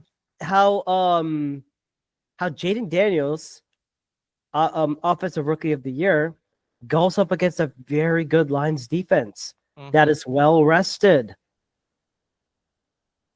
Yeah, I was gonna say, like, nobody gives, or Aaron Glenn deserves so much credit, because despite having almost an entire starting defense on IR, did you know, Dakshak, Yes. the Detroit Lions are 4th in the entire league on the entire season in generating pressure? I'm not surprised by 4th that. in pressure percentage. I'm not surprised by the way that they got, because they got hunters, man. They have hunters on that team, especially getting the acquisition of Zadarius Smith. That has helped them out a lot. Yep. And so a lot of the reasons, and one of the reasons why they do attain so much pressure is they blitz a lot, right? Just like the Vikings, they're actually 2nd in the league in terms of blitz percentage. That's nearly 35% blitz percentage. So for Cliff Kingsbury, he's going to have a tough job in terms of designing games, designing plays against this ferocious Lions blitz. Now, good for them, because they had faced a similarly heavy blitz, heavy pressure team in Todd Bowles and the Buccaneers defense, and they were able to generate 23 points. Now, unfortunately for them, they're going against a juggernaut of a Lions offense. I mean, one of the best offenses we've seen in the past couple of years. Oh yeah, Sonic and Knuckles. And unfortunately for the Commanders, they don't really have that great of a defense. I mean, they're pretty high in terms of average pressure rate, but really it's their run defense that is struggling. I mean, like, the Commanders have improved in the run defense over the regular season, Mhm. but in the playoffs, it is going to be tested, especially when you're dealing with, again, I mentioned Sonic and Knuckles. Who are they, folks? Sonic is Jahmyr Gibbs. Knuckles is David Montgomery. Having David Montgomery healthy in time, Huge. that's going to be huge. And Jahmyr Gibbs broke the Lions rushing record for a single season in terms of touchdowns. I think he had 18 touchdowns, which was held by Has to be Barry Sanders. Jamal Williams. Whoa, Who not had Barry broken Sanders. it from Barry Sanders. Yeah. My Lord. Wow. Yeah. And the Commanders have the 5th worst rushing defense in terms of yards per attempt allowed, at 4.8 yards. And don't forget, guess who they can bring in on misdirections? Jameson Williams, man. I think this is going to be one of those games where it might end up being like 40-15, because the Lions might run the Commanders out of town. Just like how the Ravens ran the Steelers out of town, or the Bills ran the Broncos out of town. I think the Lions rack up 200 yards of rushing against this Commanders defense. And it's going to be a tall task for Dan Quinn and Bobby Wagner to stop this, frankly, explosive rushing offense. Right. And I will also add on to this. Not only do the Commanders have to deal with Sonic and Knuckles, the receiving core. Do we forget they have a great tight end in Sam Laporta, the resurrection of Tim Patrick, and of course, my favorite wide receiver of the Lions, the sun god himself, praise be upon him, Amon-Ra St. Brown, and Anand. Do you know how much I love watching Amon-Ra St. Brown run routes? How much? That much! Because he is so damn good. I just don't know how. And don't forget, Khalif Raymond, he's having a bounce back here. I thought he was like going to be like what? I'm forgetting. I thought Khalif Raymond was going to be like, oh, special teams for life. He's making plays in the wide receiving room too. Ben Johnson can quickly, if they cannot stop this Ben Johnson type of scheme, I don't know who can. I honestly don't know who. I don't know, man. I think this is going to be a tough one for the Commanders defense. Yeah. And it might just turn into a situation where Jaden Daniels is going to have to, channel his inner champion and find a way to keep the Commanders in the game. And it might just rely on the passing offense, because the Commanders' running offense, it wasn't even good against the depleted Bucks defense. I mean, what do you think is going to happen against Aaron Glenn and these Lions who are getting healthy at the right time? I think it's tough for the Commanders. I really do. I think it's very tough for them to win. It's going to be tough for sure. All righty. Up next, your Eagles against those upstart Rams. It's going to be, I'm going to say this, it's going to be a tough matchup for sure. Eagles versus Rams. And I'll say a couple of things. For the Eagles to beat the Rams, you got to go 4-man, 5-man fronts. And I expect Matt Stafford to target the middle of the field a lot more, because I think that with Nakobe Dean being out, tackling and coverage in the middle of the field may be way too dependent on Zach Bond, and I don't know if he's going to handle a lot more. And from what I've heard from Fangio and the linebackers coach Bobby King or someone like that, they may go in packages in which they put Burks and Trotter Jr. or Jeremiah Trotter a little bit more, because Trotter Jr. has had snaps before, and he can tackle, and he can hit just like his dad. And I think you don't need to go super aggressive like Brian Flores says. If you need to bring a blitz, go ahead and do that. But a 4-man, 5-man front is good. Jalen Carter can easily eat up those pressures. And the Rams' offensive line is good. But I'm very confident in this Eagles pass rush, especially with Jordan Davis and Jalen Carter. If Jordan Davis if they can easily stop the run, I think you can try and sub in for like Milton Williams and Moro Ojimo. And Ojimo, who's getting a lot more snaps than Davis, but Davis has answered the call as being a great run stopper and getting a blitz when needed to.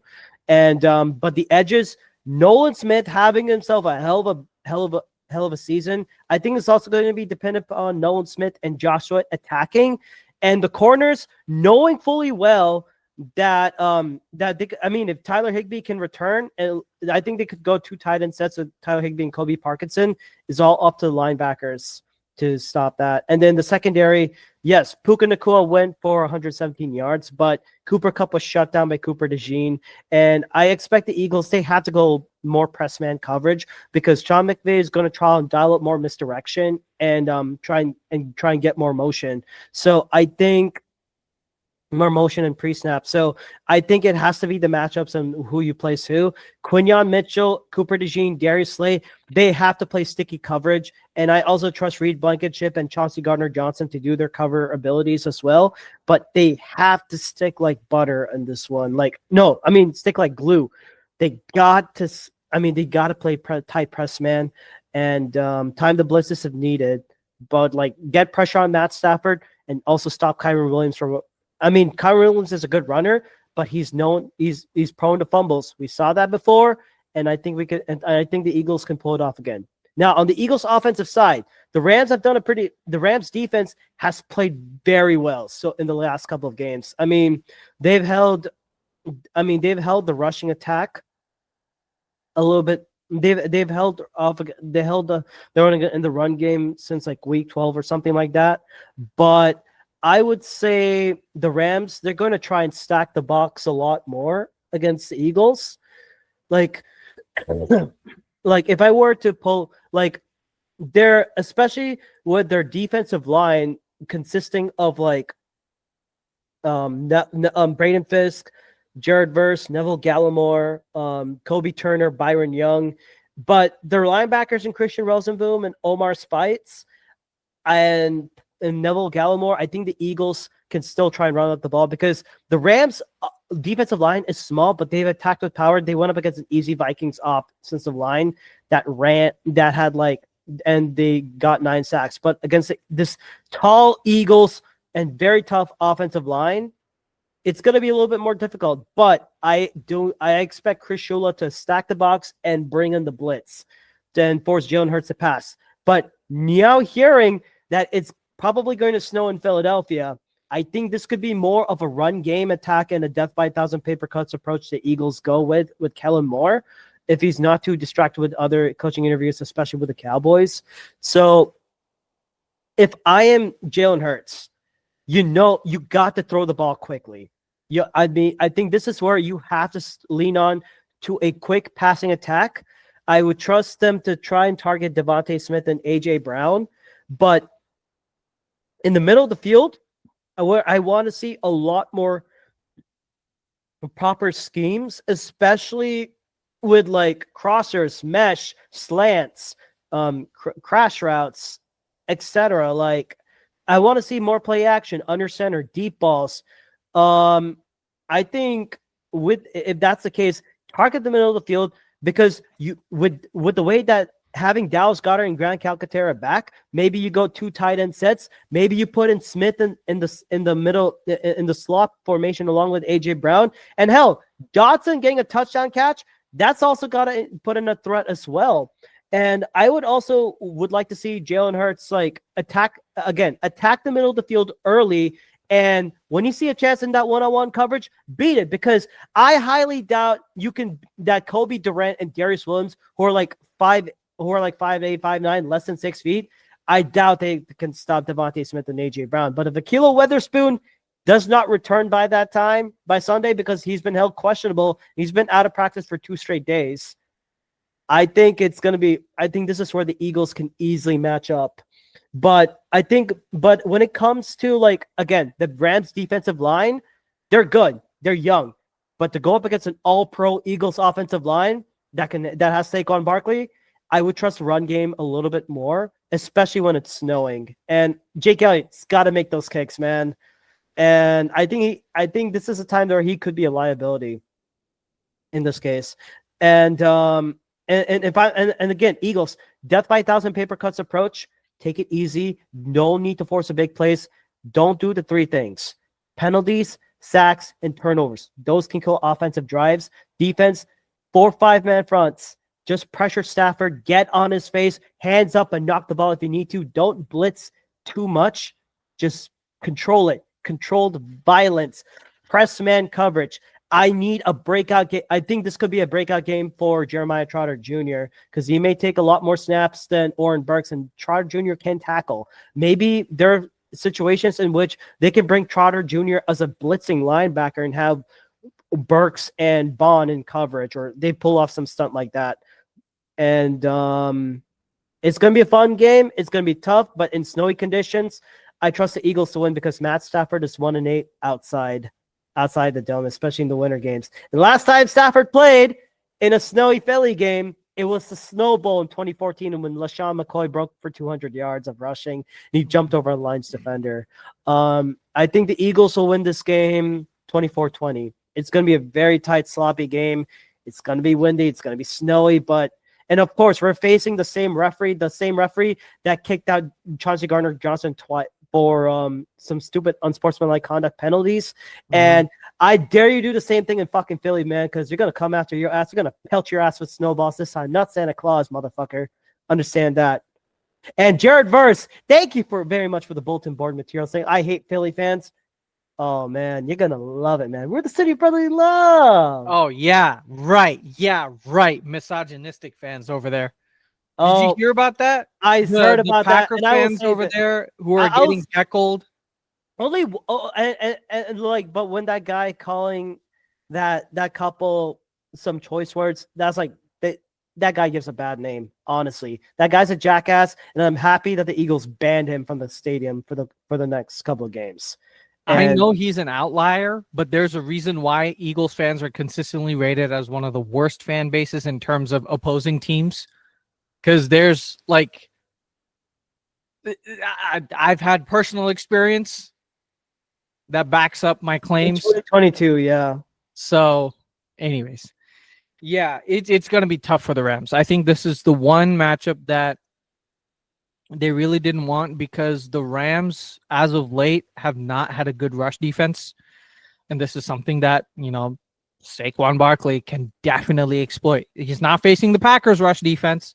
I think Saquon Barkley might end up with, 170 yards, right? Because if you look since week 11, the Rams are 17th in rushing success rate Mm-hmm. and 22nd in rushing EPA per play.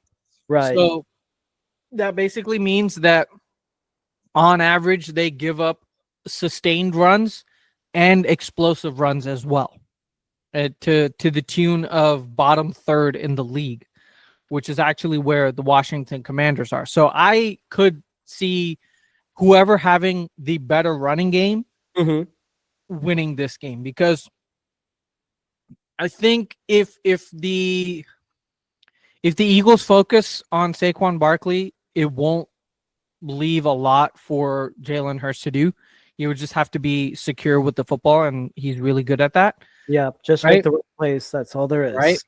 Mm-hmm. Now, if the Rams figure out a way to stop Saquon Barkley and that offensive line, then the pressure is going to mount, because Jalen Hurts is going to have to face that Rams defensive line.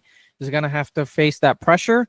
Mm-hmm. And when pressure comes, he's been okay. I mean, you saw it against the Packers when he was under pressure. He was not a good quarterback, right? He was, I think, at the end of the first half, he was 3 of 11. So I don't know the full stats, but they're there, right? So definitely for the Rams to win, a lot of things have to line up. First and foremost being stopping Saquon Barkley. Like, that has to be the name of the game for the Rams defense. Mm-hmm. It's to stop, or at least try and contain Saquon Barkley. Yeah. So, yeah, I think that the Eagles win, because I think they're just too tough of an opponent for the Rams to beat. I mean, they had a great win against the Vikings, but it was, as you said, it was indoors, and it was against Sam Darnold. Sam Darnold under pressure, we all know what he is. So when the Rams got pressure on him, it was easy for them to convert, right? And it was easy for them to pick apart a blitz-heavy defense that doesn't really have a lot of stacked players. But the Eagles are not blitz heavy. I think when you look at the stats on They rarely bring up the blitz unless Vic Fangio will say like, hey, let's put in a blitzing linebacker and put in Bond or Dean. But I think there will be some packages in which he may need to do that. But I think I mean, if the Eagles are able to get pressure with a 4-man, 5-man front, and if Jalen Carter keeps on getting double teams and like still gets after and is so disruptive, even Milton Williams and Moro Ojimo, like, I just don't know how you stop it, man. Yeah. Just go 4-man, 5-man front, and corners can jam. We're the number 1 secondary for a reason. I just hope that we can try and maintain that. Yeah. I think the Eagles win 27-17, because I think it's just too difficult for I just think it's too difficult to stop Saquon Barkley, and that's going to keep churning the clock down, which means Rams are going to have to focus on more of a pass-heavy offense, which plays right into the hands of the Eagles defense, who have one of the best pass defenses in the league. In fact, the best pass defense in the league. Yeah. Right? So I could definitely see a scenario where it ends up being like 27-17 at the end of the game, because Saquon Barkley has like 175 rushing yards. Right? And the Eagles rack up over 200 yards of rushing on offense. So I could definitely see that. I could also see there is a possibility, if these things line up, right? If the Rams contain Saquon Barkley to around 100 yards, that means that Jalen Hurts would have to be the guy to carry that offense on his back, right? And we've seen him do that, right? In the Super Bowl, we've seen him do that in the playoffs. But it's against this Rams defensive line that's coming off of a amazing game. 9 sacks in the playoffs, right? So they're coming in with a lot of momentum on their side. Right? If they can get pressure on Jalen Hurts and he makes a mistake, or they punt a lot, which is what they were doing against the Packers defense for the majority of the first half, I could end up seeing a scenario where the Rams win like 2017. I would not be surprised by that. But I think, like, again, things can happen. It's any given Sunday, and some I know some Eagles fans are gonna be like sleeping on them. But it's like, nah, I want to beat them horribly. Send them packing because it's gonna be a tough game. It's going to be a tough game. I will say it's going to be a tough game. I think the Rams offense is more prepared for this game than the Packers offense was. The Packers offense was first off missing Christian Watson, and then they ended up losing half their offense. Mm-hmm. So, yeah. All right. Next up, the devil worshippers, child kidnappers, child sacrificers in the Chiefs, and the upstart in the Texans. What do you say?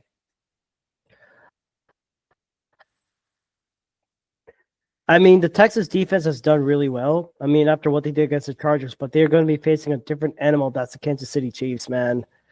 I don't know. I don't know if they could pull it off. I really don't know. And it's going to be very tough, especially with the Texas wide receiving core being so depleted other than Nico Collins and Xavier Hutchinson. And Chiefs are getting healthy at the right time. I mean, DeAndre Hopkins is coming back. Isaiah Pacheco's already back. Travis Kelce's going to get his snaps. And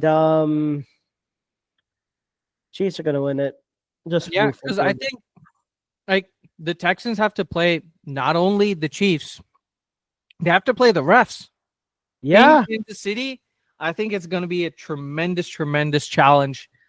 I just like you said, I just don't think the Texans are healthy enough to do that on offense. From a defensive perspective, I think they can give a battle. But They how can long? Exactly.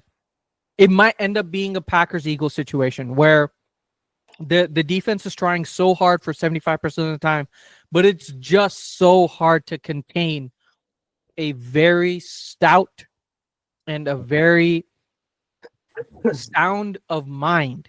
Mhm. Basically, the Chiefs don't really make a lot of mistakes. They don't really make a lot of explosive plays. They're not the flashiest team, but Yeah. just like the Dynasty Patriots, they don't make mistakes. They force you to make mistakes. And I think Steve the Texans Spagnuolo. offense, yeah.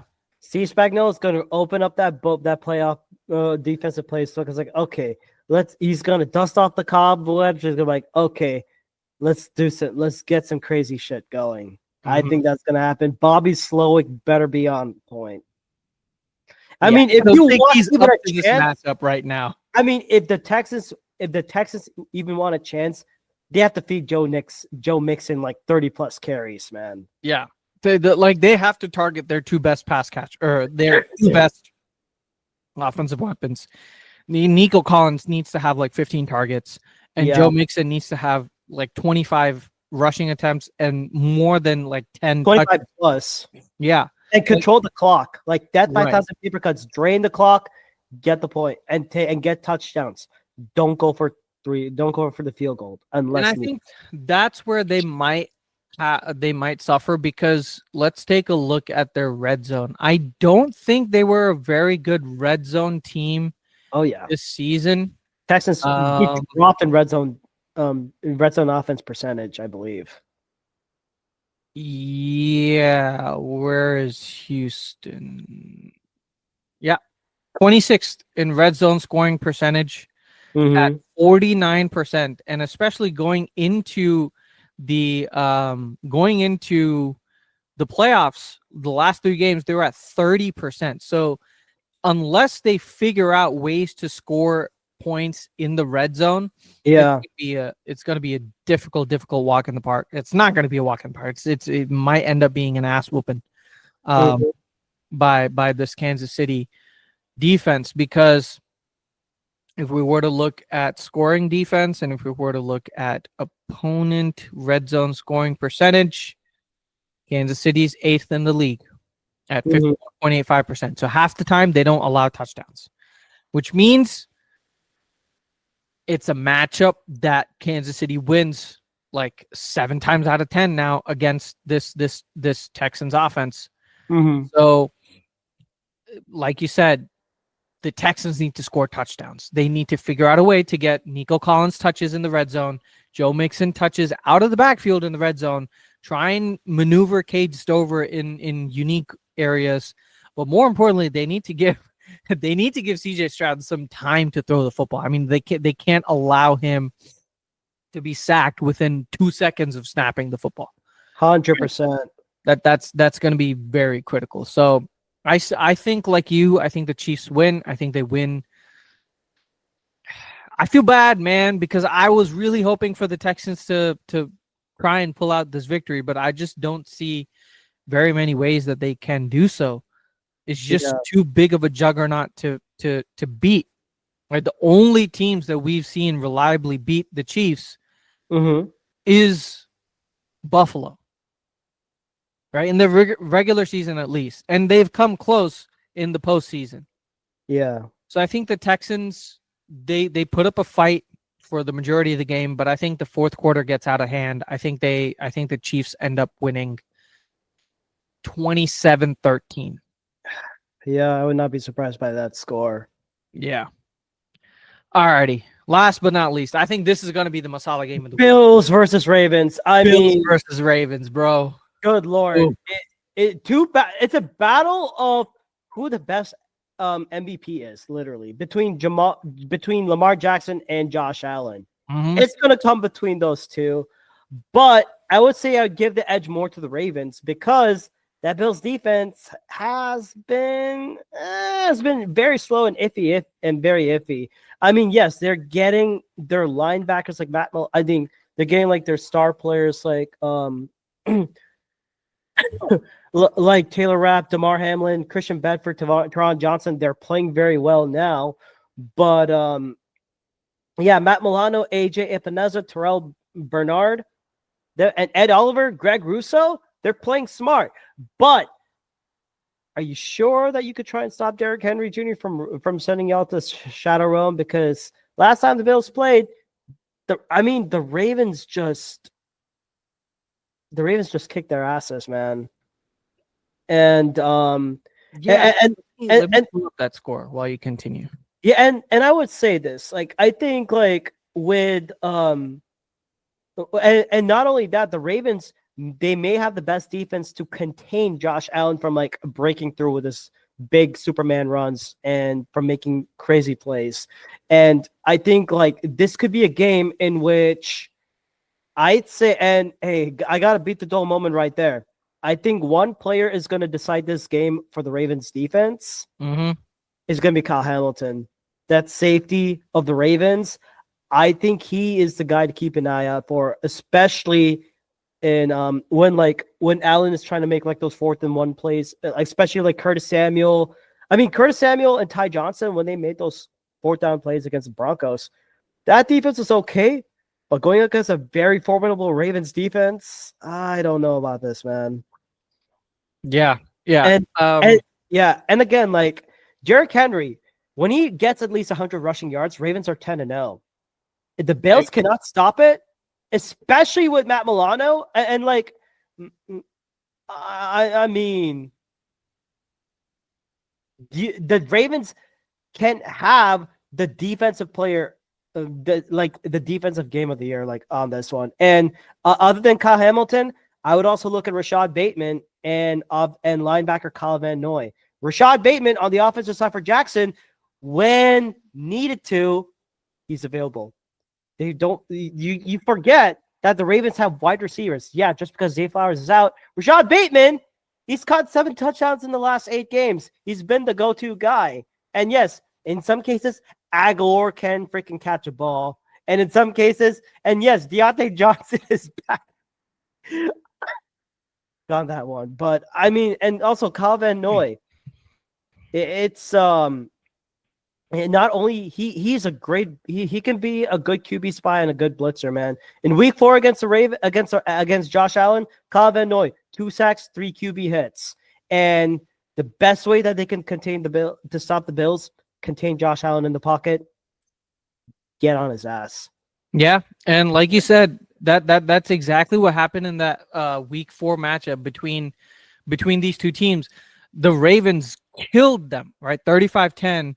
Yeah. And Josh Allen was limited to less than 200 yards of passing offense, 180 yards of passing offense, and Lamar Jackson's perfect. But more importantly, and I think for me, this game is going to depend entirely on which rushing offense succeeds.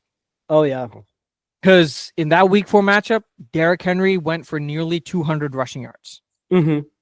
So nearly 200 rushing yards, whereas James Cook was held down for just 39 rushing yards. I think that's going to be the decider for this game. Who ends up having the ball last and ends up having run the most? Right. So that's matchup number 1. And I think the Ravens have it by an edge simply because of the explosive potential that Derrick Henry has. Mm-hmm. Right. And this Ravens defense is nothing to scoff at, right? I think when you look at their top 10 in rushing EPA per play, Yep. and they're the second best team going into in the last 7 weeks of the season in terms of rushing success rate, which means they do not allow a lot of successful continued runs. They may give up some explosive runs, but they don't allow the run to contain. Now that's what rushing success rate means, right? Whereas the Buffalo Bills, they have a top 5 rushing EPA per play, but they're bottom 10 or they're 15th in the league in terms of rushing success rate, which means Derrick Henry, he's that one guy where if you give him an inch, he's going to kill you with a mile. Yeah. Right? That's exactly what he is. And Buffalo Bills, they might give him 2 inches, which means Derrick Henry is going to take them all over the football field. I would not be surprised by that. Yeah. So I think the MVP of this game is going to be Derrick Henry. Mm-hmm. If Matt Milano or the linebacking core cannot stop Derrick Henry, good luck. Yeah. There's only so much you can do from a offensive perspective if you're Josh Allen, or you're gonna have to win blow for blow, right? And I think he has the potential to do that. We've seen that quite some time, right? Many times in the playoffs, he has the potential, and he is definitely delivered, especially against Kansas City. That playoff game, right? Yeah. Where it went into overtime and he lost the coin toss, unfortunately. So I think there's definitely a chance that it might be a shootout where Josh Allen succeeds in the passing game, but I think Derrick Henry runs away with this game in the 4th quarter. Yep. And I think it might be Ravens 30, Bills 23.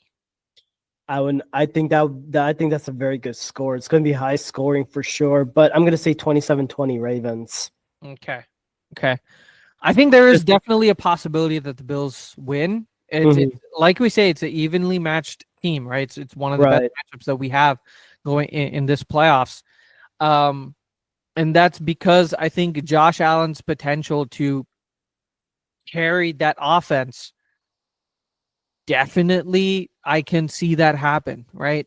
I think if he gets started, if he starts scrambling, if he gets those sort of 7-8 yard pickups, right, and they keep moving the chains, and if they continue to score in the red zone, that is what's going to allow the Bills to remain in the game, right? Running the football, maintaining possession of the football, and scoring in the red zone. That's going to be key.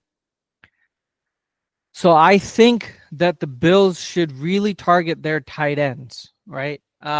If we take a look at some of the defensive metrics for this Ravens defense, are you looking at metrics or like the players for the Ravens defense? Yeah, DVOA. I'm just trying to log in here. Oh, good. So if you look at Ravens defense versus tight ends, I think that could be. I think that could be somewhat of a weak spot for the Ravens because they're bottom 10. Yeah, although like Roquan Smith is good, he can only do so much because you're gonna relying on Odafe away, and then Kyle Van Noy is more of a blitzing linebacker, And Malik Harrison, I don't know much about his strengths. I mean, I would say that they target they make sure that Kyle Hamilton is on these Bills. I think what they do is they put Kyle Hamilton in a box safety role. Yeah. I think you transition him and then you move back Ardarius Washington back or Marcus Williams. Yeah. Yeah, I could see if the Bills really have a shot, they really need to target Dalton Kincaid and Dawson Knox in the red zone. Right, get them targets, get them at least 10 targets in the red zone, and try and figure out a way to get them the ball. Because that way they can target the weaknesses of the Ravens defense without having to sacrifice a lot of efficiency from an offensive perspective. Right, they don't have to run for 3 yards. Throw to, Keon Coleman, who may or may not catch the ball. So I think this game is going to hinge on 2 things, right? As I said, Derrick Henry and how the Bills can find ways to stop him, whether that's bringing in 7-man fronts, 8-man fronts, loading the box, trying ways to try and stop him, and containing Lamar Jackson in the run game. And then from an offensive perspective, targeting the tight ends in the red zone, getting them touches, getting them catches in the end zone, and utilizing them against this Ravens weakness in the secondary. So definitely. But yeah, if they do that, I could definitely see them win in like a last-minute field goal, right? 100%. So, alrighty. That's going to be it for us today. If you guys have enjoyed, please leave us a review on one of the 4 podcast platforms that we host our podcasts on: Apple, Google, Spotify, and Pocket Casts. Or, Rakshak? They can also find us on YouTube, so make sure you like, share, subscribe, which is the NFL Masala channel. Also, we're on social media on the following platforms: Twitter/X, Instagram, and Threads. Yes. We're on Threads, not on Blue Sky yet. We're not sure, but Threads it is. All under the same username at NFL Masala 2022. That is at NFL Masala 2022, all lowercase.